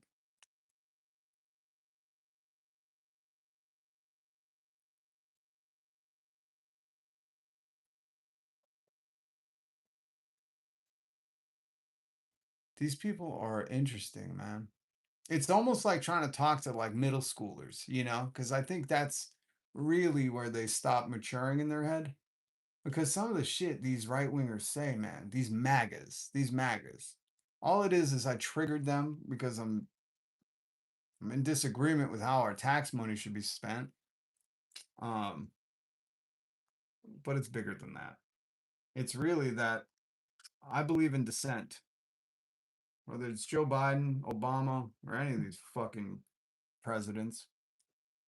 I believe that free speech was so you could talk against the government without retaliation. I believe that the only way America has been pushed forward is violent protest. If you just want to cite like the Tea Harbor Revolution or civil rights or whatever it is, suffrage, women's rights, child labor laws, the weekend, union rights. And these people just want you to shut up, enjoy your chicken sandwich, and watch. And hopefully you have enough money to subscribe to Paramount Plus to watch the UFC fight sponsored by Donald Trump's companies. And I disagree with that. And if you disagree, you're not forced to be here. If you can't hear a difference of opinion, you're not forced to be here. What I'm saying is your money, your hard-earned money, or inherited, your generational wealth is being eroded by these fucking criminals at the top. And I'm put on display some of their criminal activity. I mean, they did it on Sunday night right in front of you. The White House car was not fully funded by Dana, but it's good that you buy into the propaganda and you just believe it. It's amazing. It's amazing.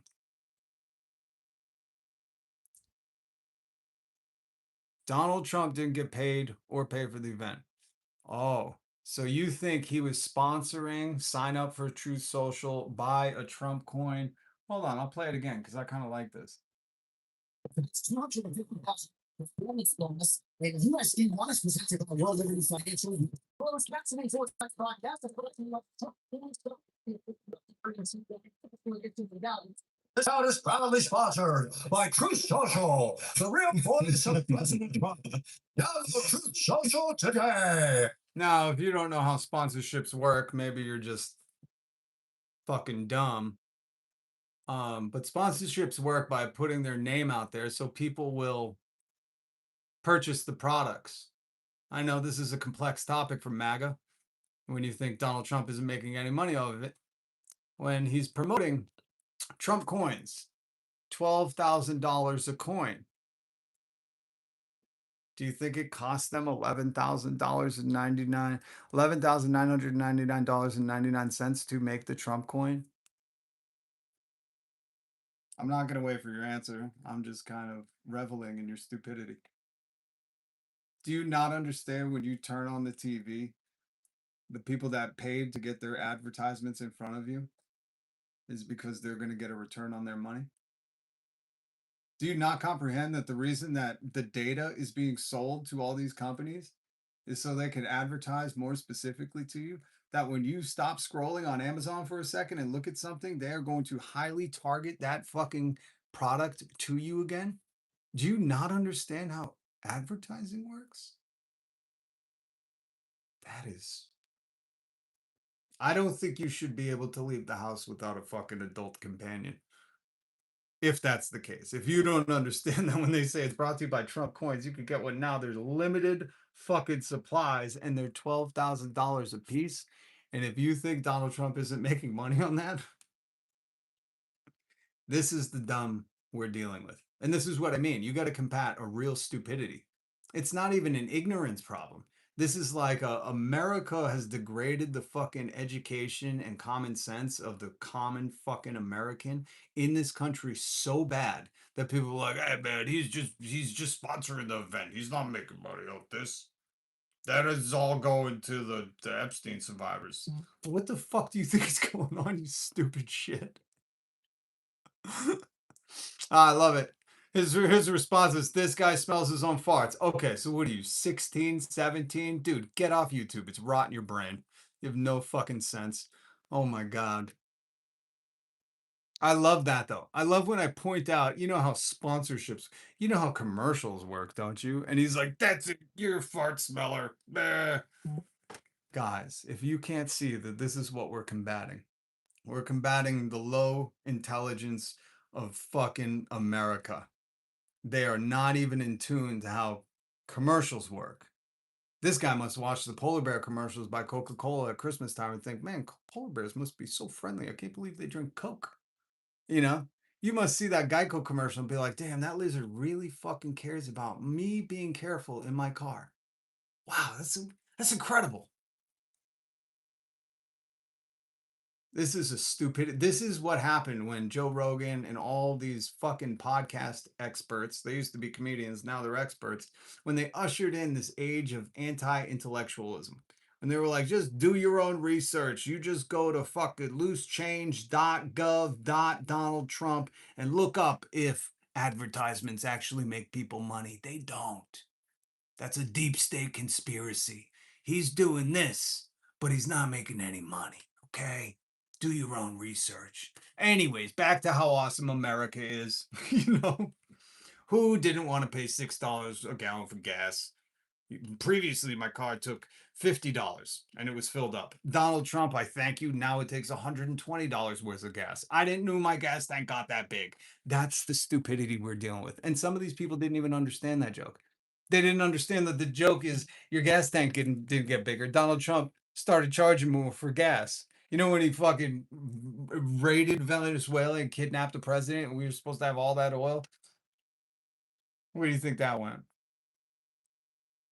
So the whole joke is like, yeah, you still only have $50 worth of gas. Now it's got 120, but you think your gas tank got bigger. That's what I mean. And it's not a good joke if you got to explain it, but I did for the dummies in the comments. You know, sometimes you got to fucking handhold them. That's why Joe Rogan and fucking Tony Hinchcliffe's jokes are so basic. There's no depth, no intellectual prowess in these. They're not keen, savvy, clever, on multi-levels. These are jokes that even the fucking stupid magas can understand. Hey, black people like chicken, right? That's a fucking joke that Tony Hinchcliffe put on Netflix. That's a real one. He was like, I know black people, and you're right, they do like chicken. That was a joke on Netflix. On Netflix. And if you wondered why Tony and Joe do these very stupid I hump a stool jokes, it's for their audience. so their audience can get it. So their audience doesn't feel left out on the joke.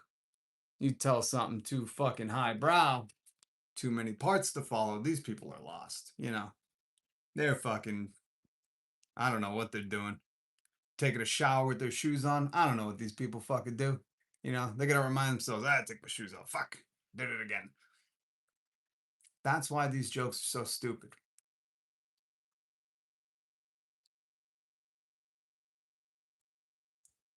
Alabama Antichrist. Interesting name.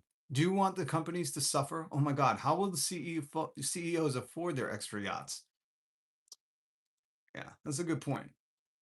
How will Mark Zuckerberg afford the submarine that follows his yacht?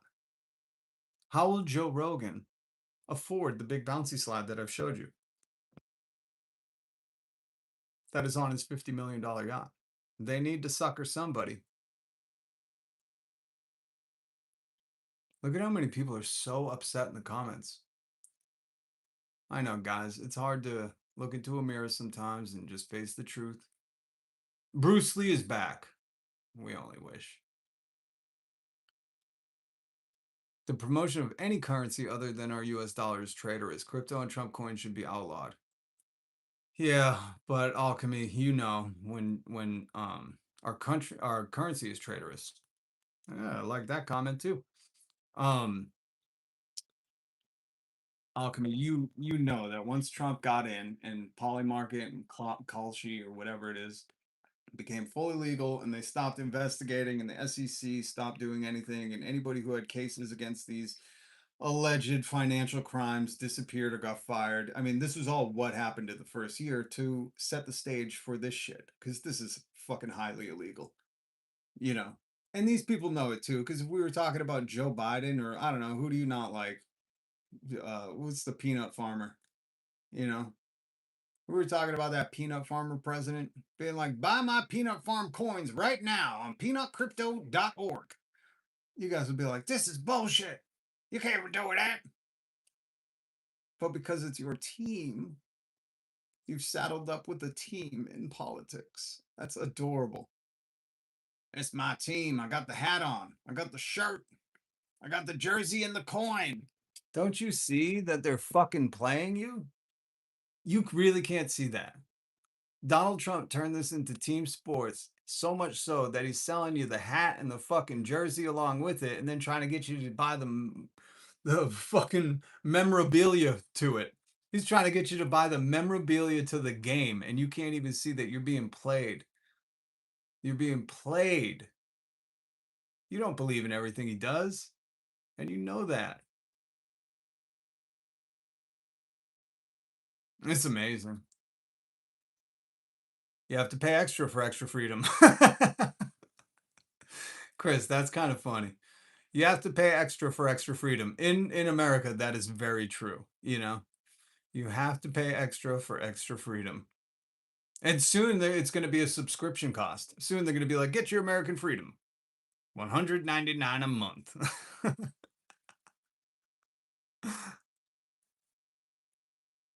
Gold shoes. Oh my God, I forgot about the Donald Trump gold shoes.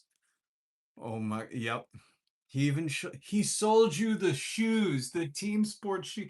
He is taking everything out of the sports world and selling it to you like it is a lifestyle choice, where really all you're doing is making this one rich heiress, because he's an heiress. His dad, Donald Trump's dad, Fred Trump, left him all the money, or didn't leave him all the money, but Donald Trump cut everybody out. So he's never done anything in his life besides inherited wealth. And all the companies he failed, and then all the women he but I didn't even consider the shoes. He made the fucking shoes. Who said that? Alchemy. I love you, brother. Oh my God. He gave you the hat, the shirt, the shoes, the memorabilia coins, the fucking flags. You look like you're going to a goddamn finals game. Damn. And these motherfuckers are like, hey, you're all brainwashed, you know, and they're in complete fucking get up for Donald Trump. They're complete MAGA get up.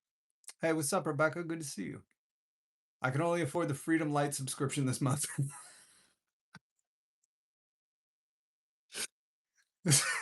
Swaggy. Swaggy. Oh, some dumb beats beat me to it. I was laughing. Goddamn it. Swaggy McNolegs. I was gonna say I can only afford the Freedom with ads subscription this month. We're in that GoobMet Freedom. Oh my God, that is so fun. That's really what this is turning into. Why do you think all these people were panicking about a brain chip being in the vaccine and then cheered when Elon Musk was like, I'm killing a lot of monkeys right now, but just you wait, I'm gonna put those chips in your brain. And they were like, hurrah! Because they're like, would you like are you gonna pay your Freedom subscription in full this month? No, okay, ads. And every ad is just a Tesla ad. They're like, please buy one of these last 40,000 Cybertrucks. We cannot get them on the lot. Yes, they explode and you get trapped in them, and they are not bulletproof, but please, we need you to go to work so you can buy one of these. I can't keep selling them to my own companies.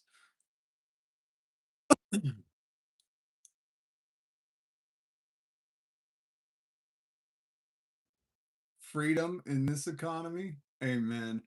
Amen. How to get freedom for free? Well, it starts with making the government work for us. You don't pay fealty to the government. You don't bend the knee and go, whatever you'd like, sir. These people have forgot that the president works for us. All these politicians work for us. That's how they get paid. That's how they are allowed to grift.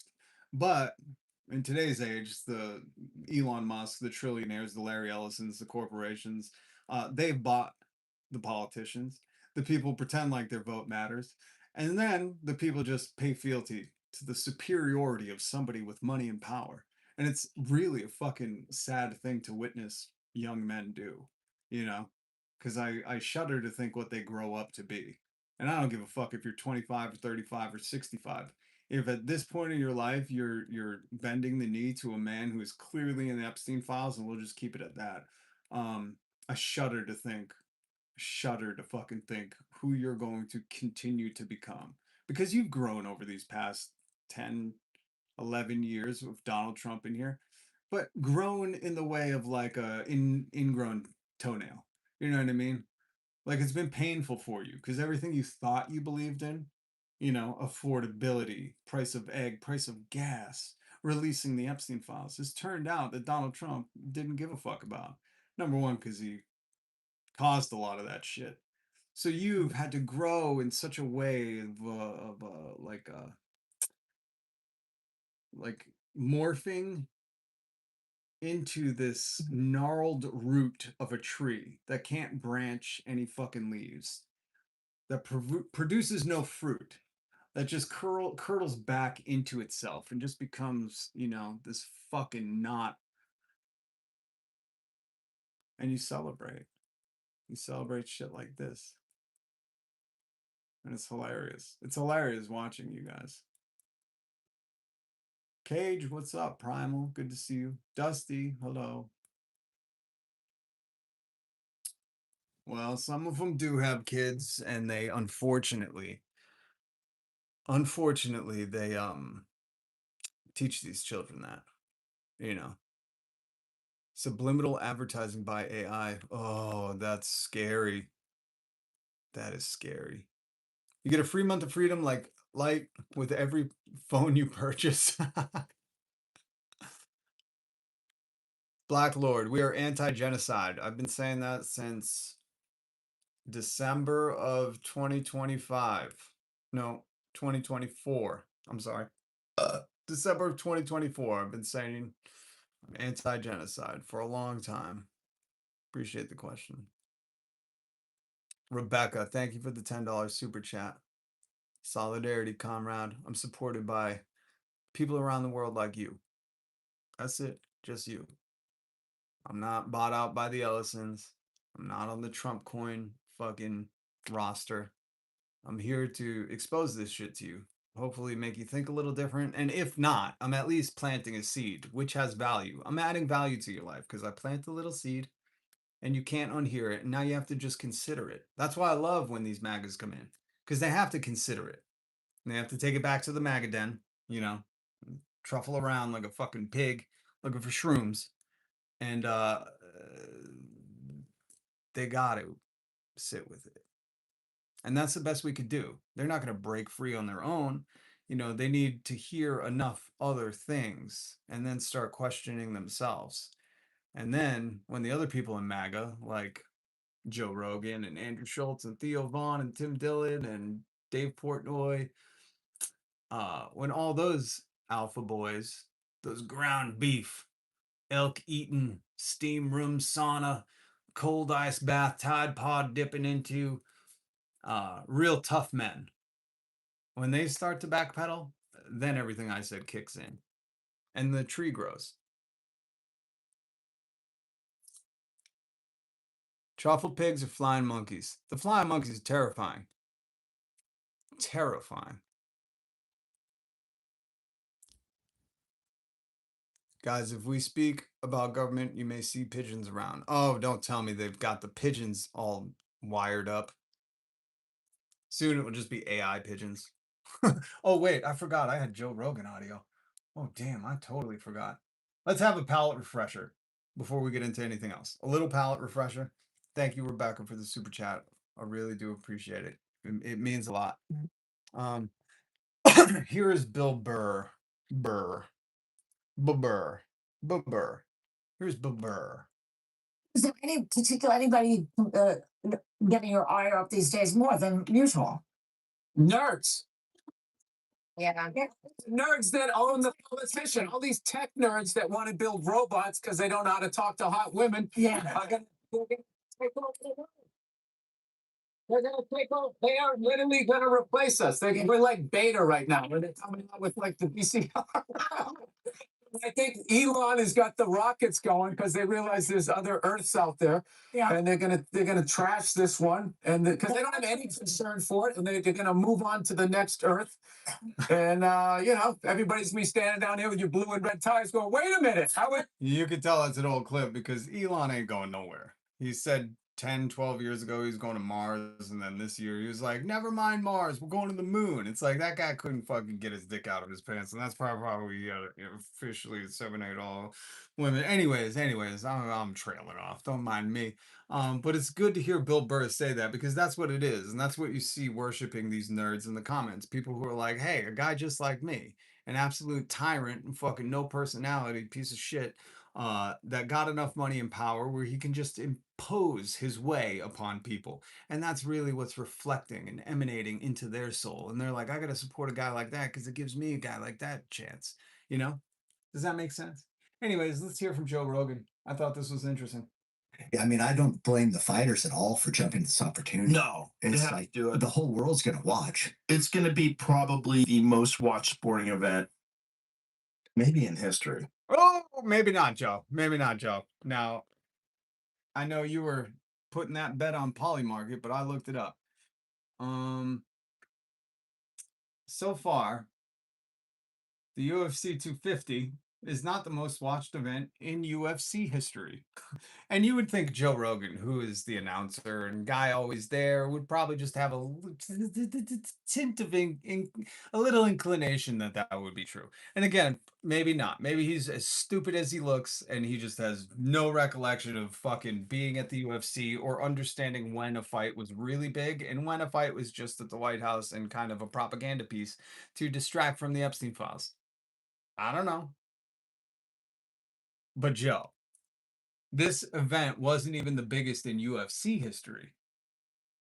Could this be Joe trying to pump it up to get more people to buy subscriptions to Paramount Plus to help fucking fund Donald Trump shit and to make it seem more popular than it is? I don't know. But I'm just saying, a guy who does UFC for a fucking living is there, lives and breathes it. I mean, the guy wears short shorts. That is a sign of the UFC fucking prowess that Joe Rogan proudly fucking, like it was some kind of weird Pride Month, exudes to everybody. But Joe, this only had saying, well, executives heavily promoted the event, including Joe Rogan, executive of his $200 million podcast, claims suggesting up to 20 to 30 million. Exact viewership figures do not surpass the massive pay-per-view and crossover appeal of the historic Khabib and McGregor card. So again, what they're saying is less than 20 million. Not even the biggest fight in UFC. What was that? They said 229. UFC 229 was the biggest. I'm sure more numbers will roll in, and I'm sure if the White House has their way, they'll tweak the numbers. But what's funny is Joe really said this could be the biggest in sports history. The whole world's gonna watch. Is the whole world gonna watch? Is the whole world subscribing to Paramount Plus to watch this shit show? Be probably These aren't like even top tier fighters. This was just kind of fucking an average card. the most watched sporting event, maybe in history. Now, guys, if you're listening to Joe Rogan and just taking his word at face value, I would just highly encourage you to maybe not do that, because you can do a simple Google fucking search and find out that the World Cup in 2022 between Argentina and France holds the record as the most single watch sporting event in history, which makes sense. FIFA is a worldwide thing. UFC, not so much. And it drew a staggering 1.5 billion, not 20 to 30 million. It drew billions of viewers. The next Cricket World Cup, 1 billion peak viewers. The Championships League final, 450 million. The Super Bowl. All right, let's just go to America. The Super Bowl. Super Bowl LX. Which one is that? I forget. 137.8 million viewers. The Super Bowl had over 100 million viewers, and Joe Rogan really wants people to believe. That's immediately what I thought when I heard this. I was like, Joe, come on, you're saying this is bigger than the Super Bowl? This thing, the Nitro Circus fucking monster truck rally / fucking drink Monster Energy drink while Joe Rogan sweats out of his very high belly button. This is going to be the most watched thing. That isn't even like on regular TV. You have to get a subscription to Paramount Plus. Joe will tell you that in a second. I mean, it's on Paramount, so it'll be on CBS as well, right? Nope. Probably available. Is it on CBS? So it's on CBS as well. So it'll be available to everybody. And then all the haters are going to watch it too. Oh, for They're sure. going to want to talk shit. Yeah. So it'll probably be covered on CNN what a disaster it was. The greatest talk is of all time. CBS won't air UFC White House event. So I had to fast forward it a little bit, because if you just stop watching Joe Rogan there, you probably went about your nice day and went, oh, I'm going to watch it on CBS tonight. And then because you trusted Joe Rogan at face value, which he's a known liar and very compromised and government propaganda at this point, you might have went and watched CBS later than that night and said, hey, Joe Rogan lied to me. It's not on here. So Joe Rogan, I just had to fast forward, because then he just finds out the truth. And this is the thing, when you're doing a podcast, you could do a little bit of research, or just have your producer, what's his name, Jamie, just fucking pull it up at that time and be like, hey, Joe, just correct yourself so people aren't going to think that they can just watch it for free on CBS. But actually, you have to pay the Ellisons, you know, that $1 billion family who bought fucking CBS and Paramount Plus. You have to pay them $6.99 a month to get access to this. Do you still think it's going to be the most viewed in sports history, Joe? Viewers would need Paramount Plus to watch. What happened? Did they back out of it? What do you mean what happened, Joe? That's how capitalism works. They're not going to give you something for free if they could charge you $6.99 a month. Are you not paying attention, Joe? That's news to me. I just saw. Oh. Yeah. They were not televised. Oh, I'm sorry. It's $8.99. I said $6.99. Good God. I'm sure they'll jump it to $12.99 and still make you watch ads. That means I wonder if like Paramount White cited the plan to tell America's story during the show as the reason CBS would not be involved. I'm sorry. Dana White cited the plan to tell America's story during the show, and that's why CBS. You know CBS. They're like, hey, you're gonna be telling America's story? Nah, we don't do that here anymore. Nope. That sentence makes no sense. And Joe read it like, yeah, all right, I get it. CBS isn't telling America's story. That has to go to Paramount Plus for $8.99 a month. This is literally what the comments was joking about earlier. They were like, you want your Freedumb subscription? You're going to have to pay per month. If you can only afford Freedom Light with ads, then you pay for that. What? The plan to tell America's story. What? That doesn't even make sense. What does that mean? We don't want to talk about America's story on CBS? No, because there's only X number of fights, and it starts from the first one, White said. We start at the beginning of time, and like the Mexican Independence Day fight, we're going to have the story of America from the first fight to the last. So, no, they'll all be on Paramount. So, it's going to start out with European settlers coming over and giving everyone smallpox. And then you're going to see all the Indians die. And then we're going to go, oh, look at all these buffalo because there's no one there to kill them. And then we're going to see people come across on wagon trains and kill each other. It should be fun. Yeah. It's Seems going like a good story. Yeah, Joe, that's the takeaway. It's not that we're giving you this line, we're feeding you this line that, hey, man, we're going to tell America's story. We can't do that on CBS. We got to go to Paramount Pro. And it's not the fact that they could chart, people will sign up $8.99 a month just to watch this fight. And they'll cancel it after, but they'll get that money first. And that's everything in this country. And again, a fight at the People's House with the flyover. I remember somebody said the taxpayers didn't pay for this. Who do you think pays for the military? I'm just curious. To the commenter who a long time ago was like, no tax money was used in this.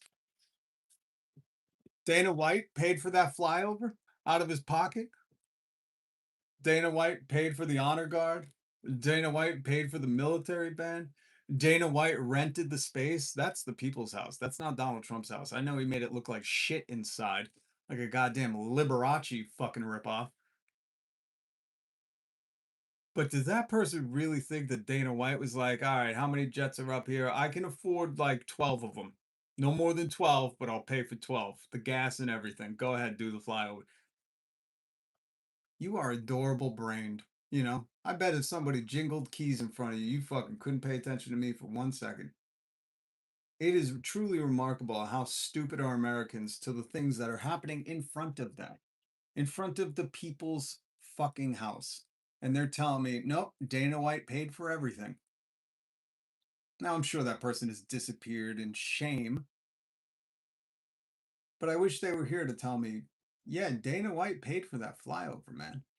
No taxpayer money used. Like, are you that brain rotted where Donald Trump just tells you, we're not using taxpayer money for anything? It's coming out of my Liberty World Financial. The Secret Service, Dana White paid for that. FBI security, Dana White paid for that. Oh, little Oreo India. I think that was the joke I made yesterday because these motherfuckers keep coming in and be like, no tax dollars were used. And I'm like, oh, yeah, I forgot. Dana was like, Dana White said, hey, Donald, tonight, security's on me. All right, I got you. How much are you paying these guys? Oh, I can't afford all of them. How many do you need? No, I'll do 6. I'll do 6. All right, I meet you halfway. 8. 8. You know, like, is that what you think is happening? I just mean on a common sense level. I know you just see the theatrics and you're like, yeah, Dana paid. Look at the stars and the lighting. Dana paid. And I'm like, are you paying attention to what the fuck's going on here?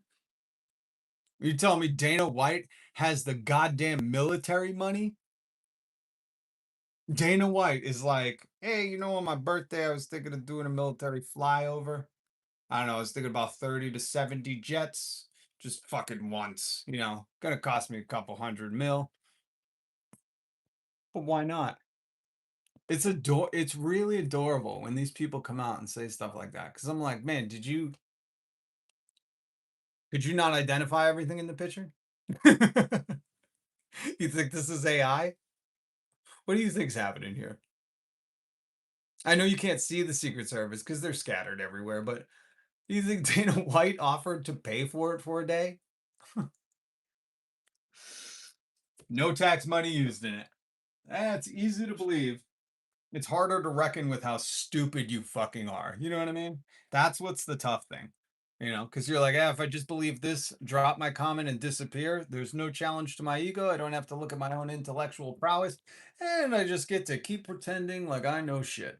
But then when someone like me comes along, I'm like, oh, yeah, I forgot. Dana White was like, hey, man, fly over, just run this on my credit card. What is the Secret Service costing? Can I write you a check for that? That's how it's happening. Is that how it's happening? You're so adorable. I should just get some fucking keys, something to jingle for you. You know what I mean? To keep you entertained. Because I know this is going right over your head. As soon as I started challenging your fucking stupid ass thoughts, you check the fuck out. That's okay. They could have made a lot selling Bud Light. They could have made even more setting up a Bud Light fucking pyramid and just letting people shoot at it, but whatever.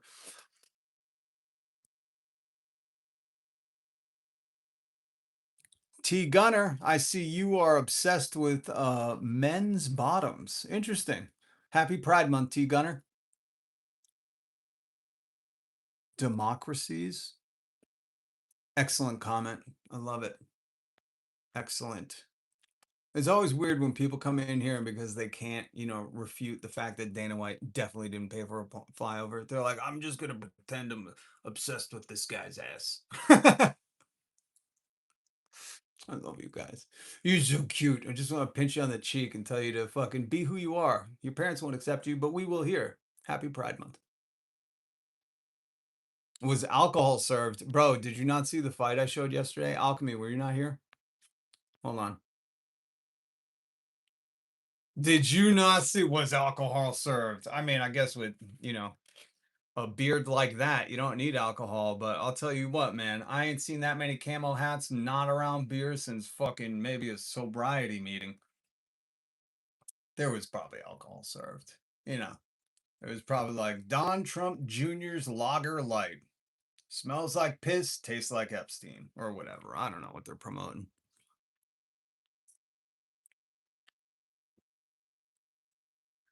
Bruce Lee, what did Socrates say about democracy? Huh? Democracy is despotism. Bring monarch back.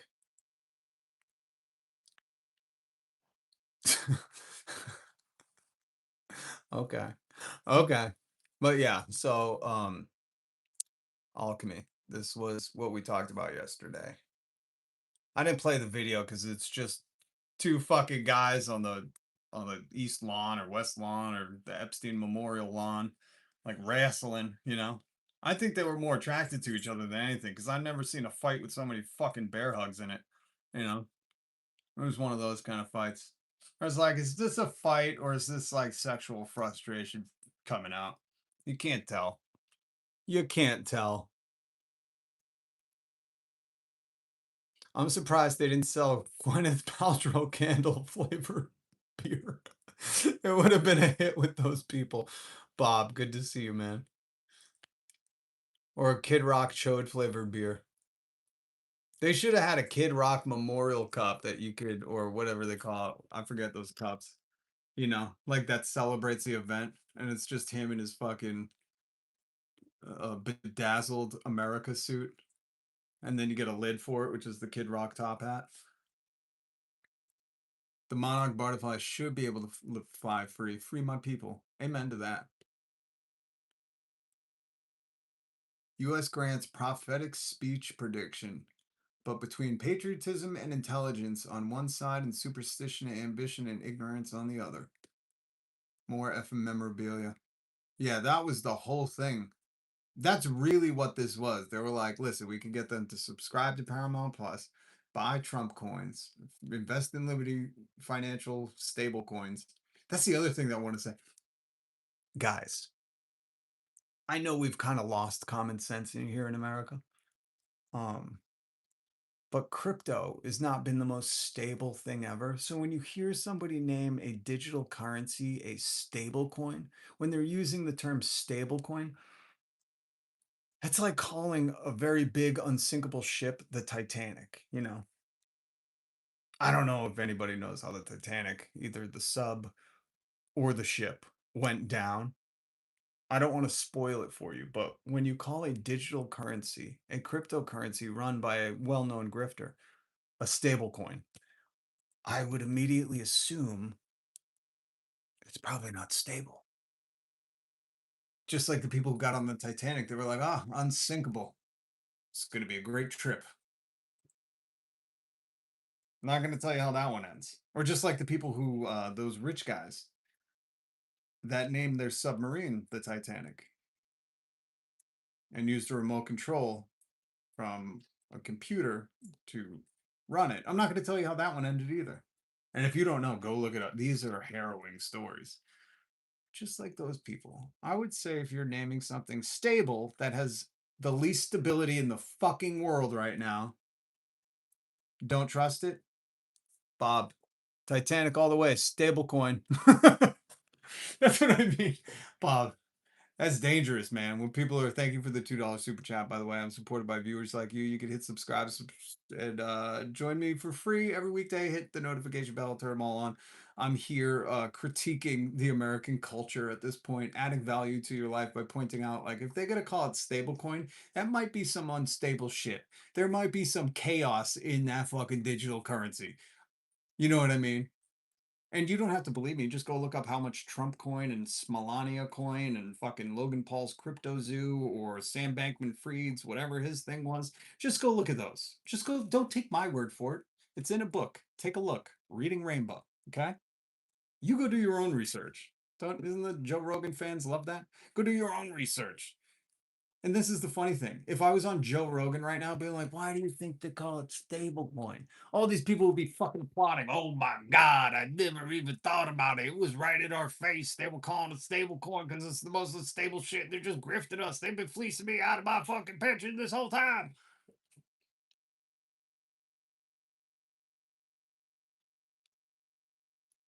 But because I'm not in that griftosphere where implicit trust is just inherently fucking given to these people, they don't like what I point out.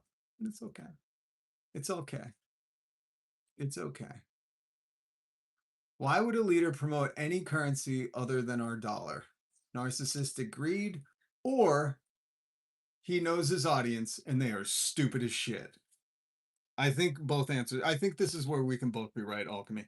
He's definitely a narcissist with greed. That's why he designs coins that sell for $12,000. If you don't believe me, it was advertised on the thing. I'll show you. Brought to you by Trump Coins. Get one now, limited edition, $12,000 a piece. Okay? But also because look at the crowd. You think these are highly educated? I want to go to college and fucking further advance my intellectual fucking abilities, people? Or do you think these people are just make sure it's not Bud Light? I don't want to be queer while I fight people. You know what I mean? You catching what I'm picking up? No, you catching what I'm putting down. Are you picking up what I'm putting down? Are you laying down while I'm standing up? What is going on here? You know what I mean? And we all have our youth. We all have our youth. But there's a certain naivete on what an education can really do for you in today's male demographic, where they really believe, like, you know, learning is woke and learning is college and understanding stuff is dangerous. I just do my own research. Joe Rogan told me to. And they like to keep it that simple. So when they hear something like, hey, man, you know what's really American? Spending $12,000 on the president's coin that he put his face on so you could, I don't know, fucking hang it next to your NASCAR plates? What do you even do with that? Can you use it at the fucking arcade? It's even funnier when he was selling his digital trading cards where he was like a basketball playing fireman astronaut, you know, and people gobble that shit up. And what do you do with it now? How much is that digital trading card worth? Just please somebody tell me. No critical thinking skills, 100%. It's worse than no critical thinking skills. It's like, if you say it's American, that's why Dave Portnoy, that's why I was playing that audio of Dave Portnoy, because that bugs me. That bugs the shit out of me. I do not like when people hide behind the troops. Like, if you have an opinion, but you have to say, like, well, the troops like it. The troops agree with me. What are you going to do? Disagree with the troops? This is why Dave Portnoy is just a fucking fart in the wind. This dude doesn't believe anything. Wait, where is it? Where is it? Here it is. Here we go. Tell us how confident you are in loving this UFC fight, Dave. But could you do it before validating who else loved it so it didn't make you seem so alone? You know, the sign of a real man, where you can just stand up and say your opinion and not have to be like everybody else. Why do you think Donald Trump does that? Everybody thinks so. They all said it. Everybody's saying it. Why do you think he does this? Because he's super insecure. He's the most insecure person ever. So if he validates his opinion by saying before everybody does this. Watch when he fucking speaks. Everybody's saying it. The greatest deal with Iran ever. Really? Is everybody saying that? Everybody, huh? All 8 billion people on Earth. Okay, interesting. Everybody's saying he does it because he's fucking terrified. He can't stand alone and have an opinion. And listen to Dave. Run that risk because these guys are lunatics. But that was the only thing. If Trump should denounce it, he should say that was totally wrong. The event itself was what, Dave? Just give us your opinion. Don't verify it by telling us who else liked it. Listen, the troops seem to love it. All the people there seem to love it. I have no problem with it. I think you're crying. I have no problem with it. He doesn't like it. He just doesn't have a problem with it. It sounds like you're saving yourself to later say, well, wasn't the best thing ever. It's just such a flimsy fucking thing to have a take on. At this point, just don't say anything, Dave. Shut your mouth. I've seen Dave fucking take harsher fucking stances against Greta Thunberg trying to fucking bring humanitarian aid to somebody. And that's not a joke. Also, we can do unnamed. You can be live in Gaza. I'll jump on Greta Van Thorsten or whatever that girl. She's sailing there. Like, whoever that fucking. I hope they hit a fucking, like, a missile on her boat. Now, at least I disagree with Dave, but at least that's a take, He's not saying, hey, the troops even want to missile her boat. He's not hiding behind the troops in that opinion. That was kind of a man take. That's why Dave's gone woke. Is that what you do, MAGA? He's woke now.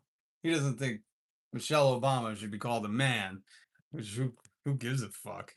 I didn't even bring that up yesterday because I thought it was so stupid. And then I heard Dave take a hard stand against it. A hard stand. There's a lot of things we'll tolerate in this world. Telling reporters, quiet piggy, grabbing women by the knee. But once you call a former first lady a man, that's where Dave draws the line. He draws it with pizza. Cold pizza outside of a bar at 3 a.m. Like the fucking hero he is. Mr. T's here. Hey, I pity the fool. Education is key. That's why they spent the last 50 years getting rid of it. 100. Veteran and Army enjoyed. That's what matters. Okay, if the fucking world centers around you.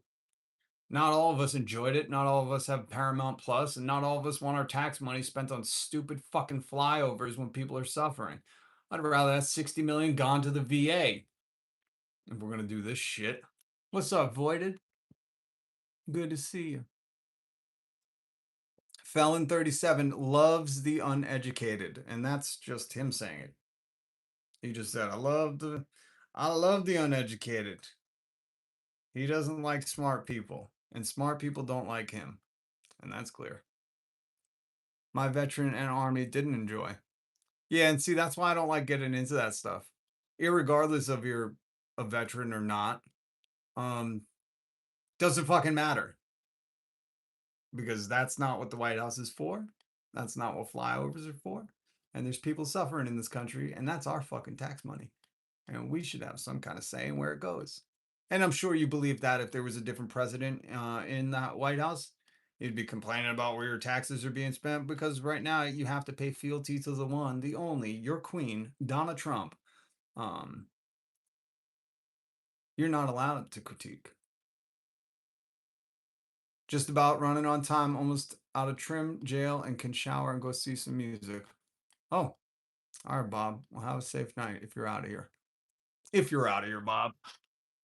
Ashley, I like your comments. I think one was one word earlier. Now you're just saying then. Appreciate you. Keep the chat going. A fortune wasted on that multi-jet flyover. Yeah. In a time where gas is $5 a gallon, Americans have to sit and watch jets fly over fucking head, burning up all that gas. You know what I mean? And if you think that's a smart waste of money, fucking give me yours. At this point, like, you don't deserve money. If you can see jets flying over the White House for some fucking president's birthday fucking slash UFC slash Nitro Circus slash State Fair Carnival and be like, that's my tax dollars. Well, most people are suffering paying extra at the pump. Like, dude.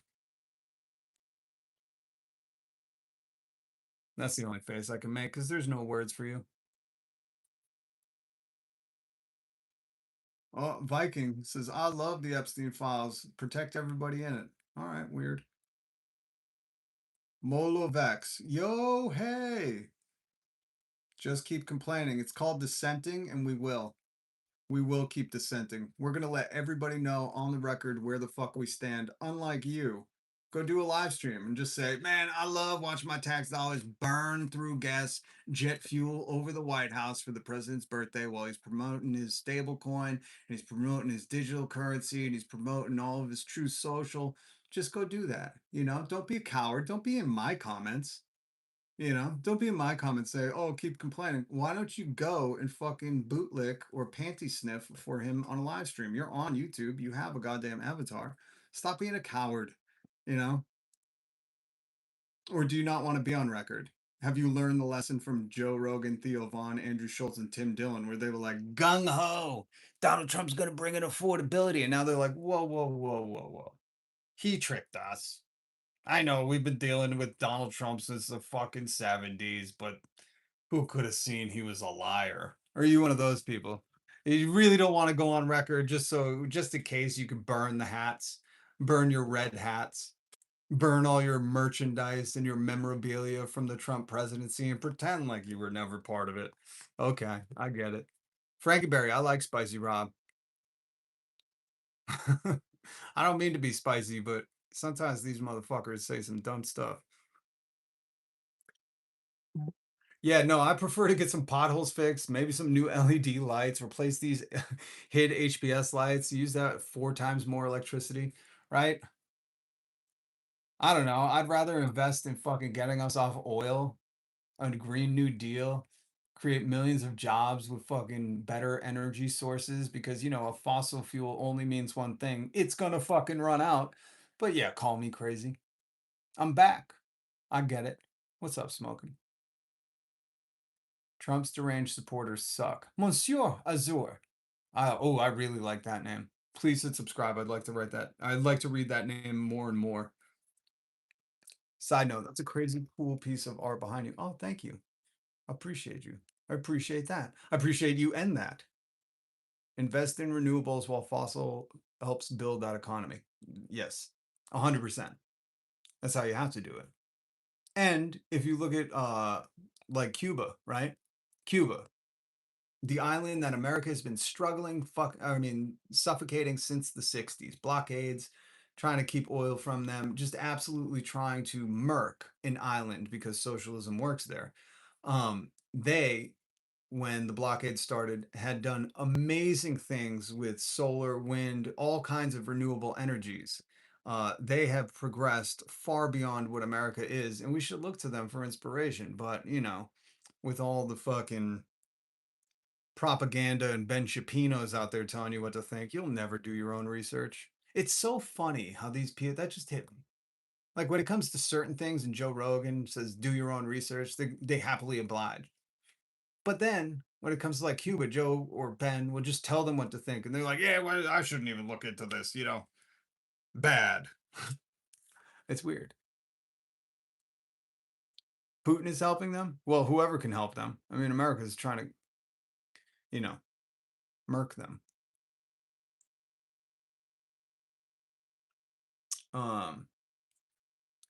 China is killing it in renewables. I believe it. They're also killing it in high-speed rail. God, what I would give for some high-speed rail in this fucking country. Or just not everything having to be on the highway. You know what I mean?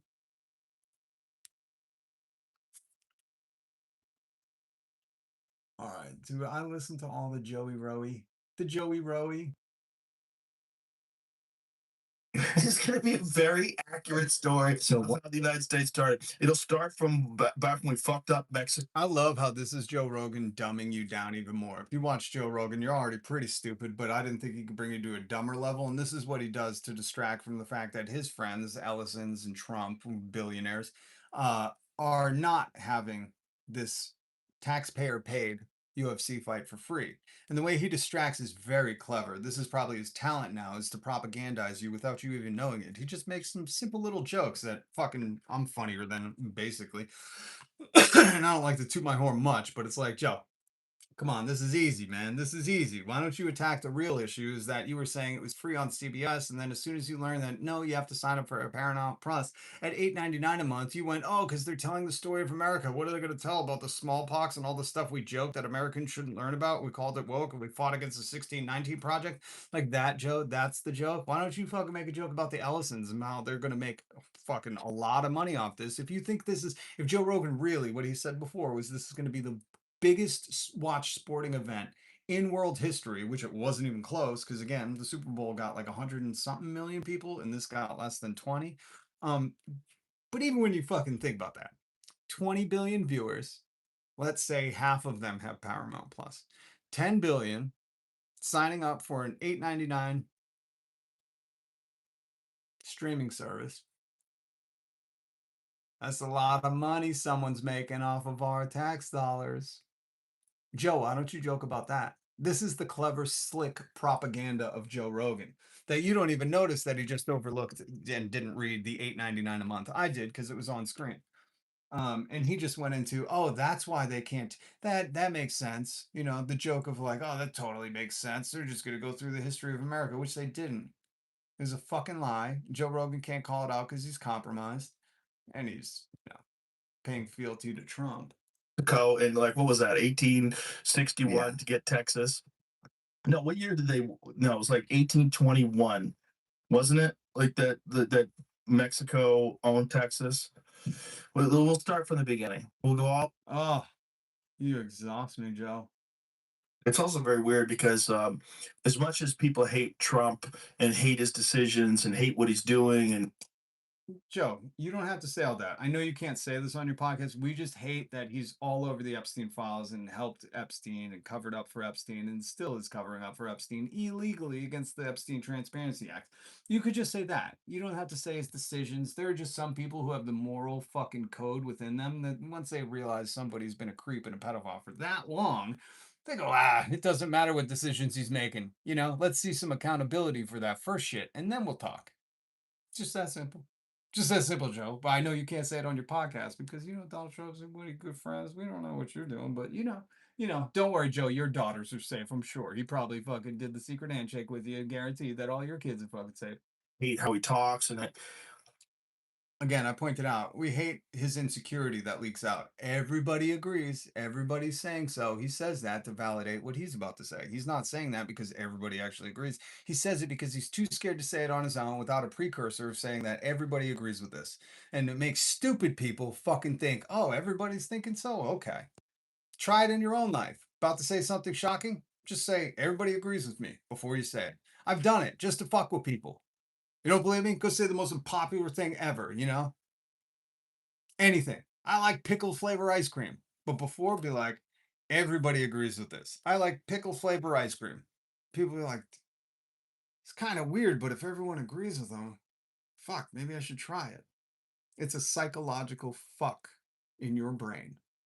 That's what they're doing. I'm glad I could point this out to you, especially MAGA. Some of you already knew this. But if I'm adding a little value, a little crevice, wrinkle in that neural network you call a brain, hit subscribe, hit the notification bell. That's my job, man. That's my job for everybody who says, go get a job. I add value to your life. You might not comprehend the value I'm adding, but later, when you're alone, taking a shower with shoes on, because you got to remind yourself to take them off, you'll think, holy fuck, it makes sense now. And God bless you for thinking. You know, it's a lost art here in America. Continue, Joe. my experiences with him personally have always been fun, unfortunately. Yeah. His experiences with Trump have always been fun. I wonder why. That couldn't be artificially created. There's no way that Donald Trump made sure that he never got mad at Joe Rogan or ever did anything to offend Joe Rogan, to win Joe Rogan over, to get Joe Rogan's support in return to gain his audience in favor, to try and gain a vote, to create a fucking fascist state and a regime where they have to answer to no one. There's no way, Joe. I mean, didn't his friend Space Cadet fucking Mushroom Head or whatever his friend be like, Joe, I'm worried about you. You're getting really big and people are going to take advantage of you. Joe, you can't hear that you're saying right now, I got taken advantage of. We've only had the good times out of a guy who doesn't have good times. Donald Trump isn't a guy who's walking around being like, today's been great, man. Fucking everything's awesome. He's always complaining. The media's not nice to me. These people aren't nice to me. The radical woke left keeps wanting healthcare and not to die. You know, 90% of stuff the media is saying is bad about me. Like always complaining. And somehow when he's with Joe Rogan, they've unlocked. He has the key to Joe Rogan's heart, and they've unlocked that special friendship shared between two skibbity alpha bros. Unfortunately for everybody else, like if he likes you and you're on his good side, he's a fun guy to be around. Yeah. That should be a red flag. Okay. I want to teach you something in your personal life. Hit subscribe, hit the notification bell, set it to all. This is life shit. I had to live a long time to get here. If you're on somebody's good side and they're nice to you, they're not being real. Real friends, whether you're on their good side or bad side, it does not matter. They're still your friend. You're going to have fallouts with friends, but then you will mend that bridge. You will come back together. You will hash it out, or you will at least agree to disagree and either part ways or move on. But what Joe Rogan just said, if you're on his good side, if he likes you, then it's a fun time. And I'm just shocked that Joe Rogan will say this out loud and just let this go into the internet, because we've seen people that were on his good side. Kristi Noem, John Bolton, his kids, and then we're not on his good side. And he was like, I can't make it to that island for your marriage to Epstein's accountant's daughter, which is a real story. Donald Trump Jr. did marry Epstein's accountant's daughter. Small world, huh? I wonder how they met. I don't know. You figure it out at home. I wonder how Donald Trump Jr. married the accountant for Epstein's daughter. I guess it's a coincidence. It's a true story. You can look it up. But Joe, what you're saying sounds like the worst friend ever. It sounds like, Joe, if you said something about the Epstein files or pushed too hard, your friendship would end. And I would say that's an unhealthy, abusive relationship, Joe. It means you have to tailor how you speak. And unfortunately, you speak on a podcast every day, or every week. I don't know. Is that a real job if he does it once a week? And it's all propaganda where you can't upset his friend, Donald Trump? You guys are hearing this, right? Is everybody hearing what the fuck Joe Rogan's saying? Not me. I'm just deciphering it for you. Says a lot of fun shit. The fucking man loves America. Which part? The trafficking part where he doesn't get held accountable? Or the poor people in minority part, which, built America? Genuinely does. He really does. Okay. Explain that. Don't just keep saying he really does. What does he love about it? Like, he wants to make the White House look better. He wants. Does anybody think all that gold in the White House makes it look better? Okay, that's what. So he loves America because he wants to make the White House look better. Did I show you the algae? There we go. I technically not the White House, but it's that area. To build this ballroom because he because he what? Has good intentions and. Yeah.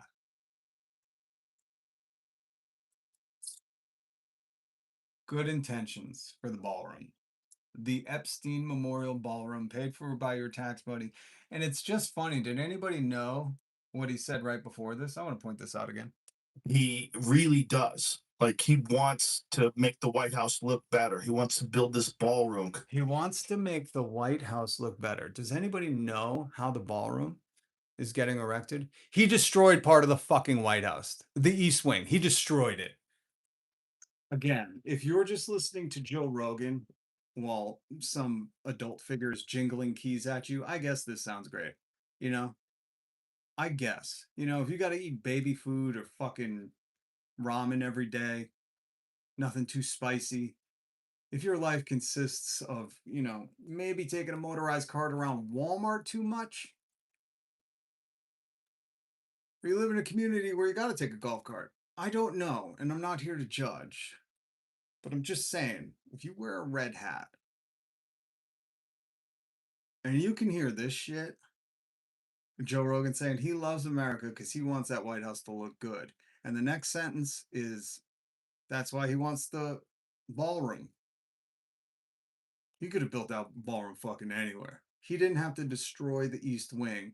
Illegally, by the way. So it's just, you see the ironicness, the hypocrisy of Joe saying he loves America because he wants to make the White House look good and not mention he destroyed the White House to build the ballroom.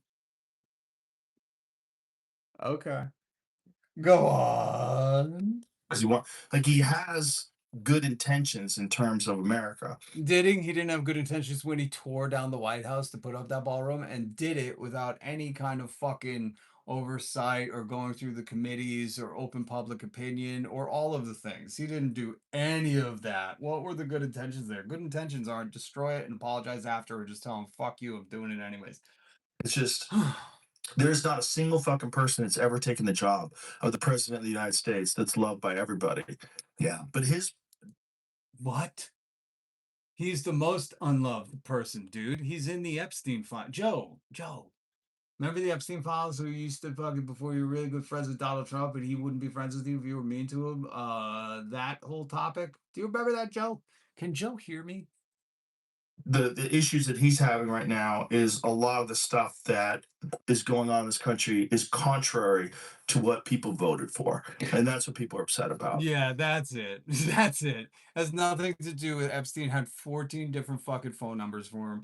Has nothing to do with Donald Trump is listed all over the Epstein files about different kind of maybe illegal parties and a bunch of other heinous allegations, and that nothing's being investigated to it. But yeah, it's just the gas prices, Joe. Just the gas prices. I love it. I love this take. This is the intellectual debate I needed. The more specific. I totally forgot. Joe Rogan has a guest in the studio. The guest is just like, yeah, meh, meh, meh. Sounds like goddamn Tim Allen from fucking Home Improvement. That's what we should do. We should just get a laugh track in there for Joe Rogan. So when he says this absolute nonsense propaganda for Donald Trump, you could just go, specifically. That's, I don't, you know, we voted for protecting the border. And they did that. Yeah. It, they did that. or American manufacturing. Yeah, they brought them sweatshops right back here. We got it. Protecting America's interests, like our rights, like the Fourth Amendment rights, the First Amendment right, like the rights are violating. With trade, with trade. Oh yeah, trade deficits. Just protecting people's jobs. So yeah, because we haven't had the most layoffs over the past year. That's right, man. Oh man, I gotta get me one of them fucking camo hats with American flags on the back, like Joe and this guy are watching, so I can just be brainwashing into fucking not knowing anything and just saying like protect the shit. Have a way to work and provide for our family. America first. That sounded good to me. And it feels like this isn't any of that. Really? What made you think the guy who fucking has never cared about anyone, even his own kids in his life for the fucking existence of him, was going to give a shit about poor people? Explain that one. Like, that's the conversation I want to hear, you know? Like, it feels like even his administration at first, I was just like, oh, fuck, this is good. Really? This guy saw Pete Hegseth and was like, fucking the weekend guy from Fox. This is going to be awesome. That guy's a political dynamo. But it feels like if you go Cash App Patel, Dan Bongino, the podcast unit rules. You know, what are you fucking thinking, dude? How does anybody trust? How do people fucking put this podcast on and hear these people and be like, oh yeah, these are serious people. I'm guessing because it's the dinosaur tooth around his mouth and the probably $100,000 watch he's wearing. Probably like the shine off of that. They're like, ah, Jesus, if the guy has that much money, I'll just believe him. Against him in any way, you're fucking gone. Well, it's that for sure, and then it's also Yeah, is that not a red flag that in his entirety in any kind of business or politics that if you just go against him, you're gone? That should be a wise man has discernment and hears other opinions. Doesn't say you're against me, you're gone. That's authoritarianism. That's tyranny. We used to hate that in America. Oh man, these people are dumb. the amount of political pressure. You have to make deals, right? So you got the Oh, fucking A, man. These guys are whittling down like fucking everything besides, he's a pervert in the Epstein files. It's good enough for me.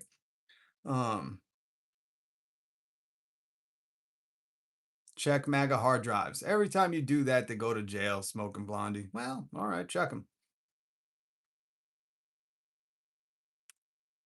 Yeah, there are traitors to humanity, and it's okay, Identify yourself. Thank you. There you are. He just wants all the Epstein alleged criminals protected, and that's it. All right, guys, listen. Hit subscribe. Hit the notification bell. Join me tomorrow. We'll do this again.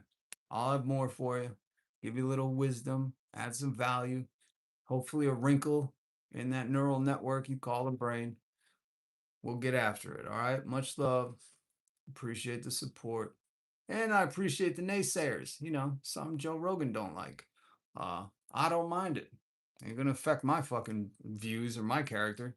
You're not changing my values because you think fucking Donald Trump is the one person to save humanity. You sound like a cult member.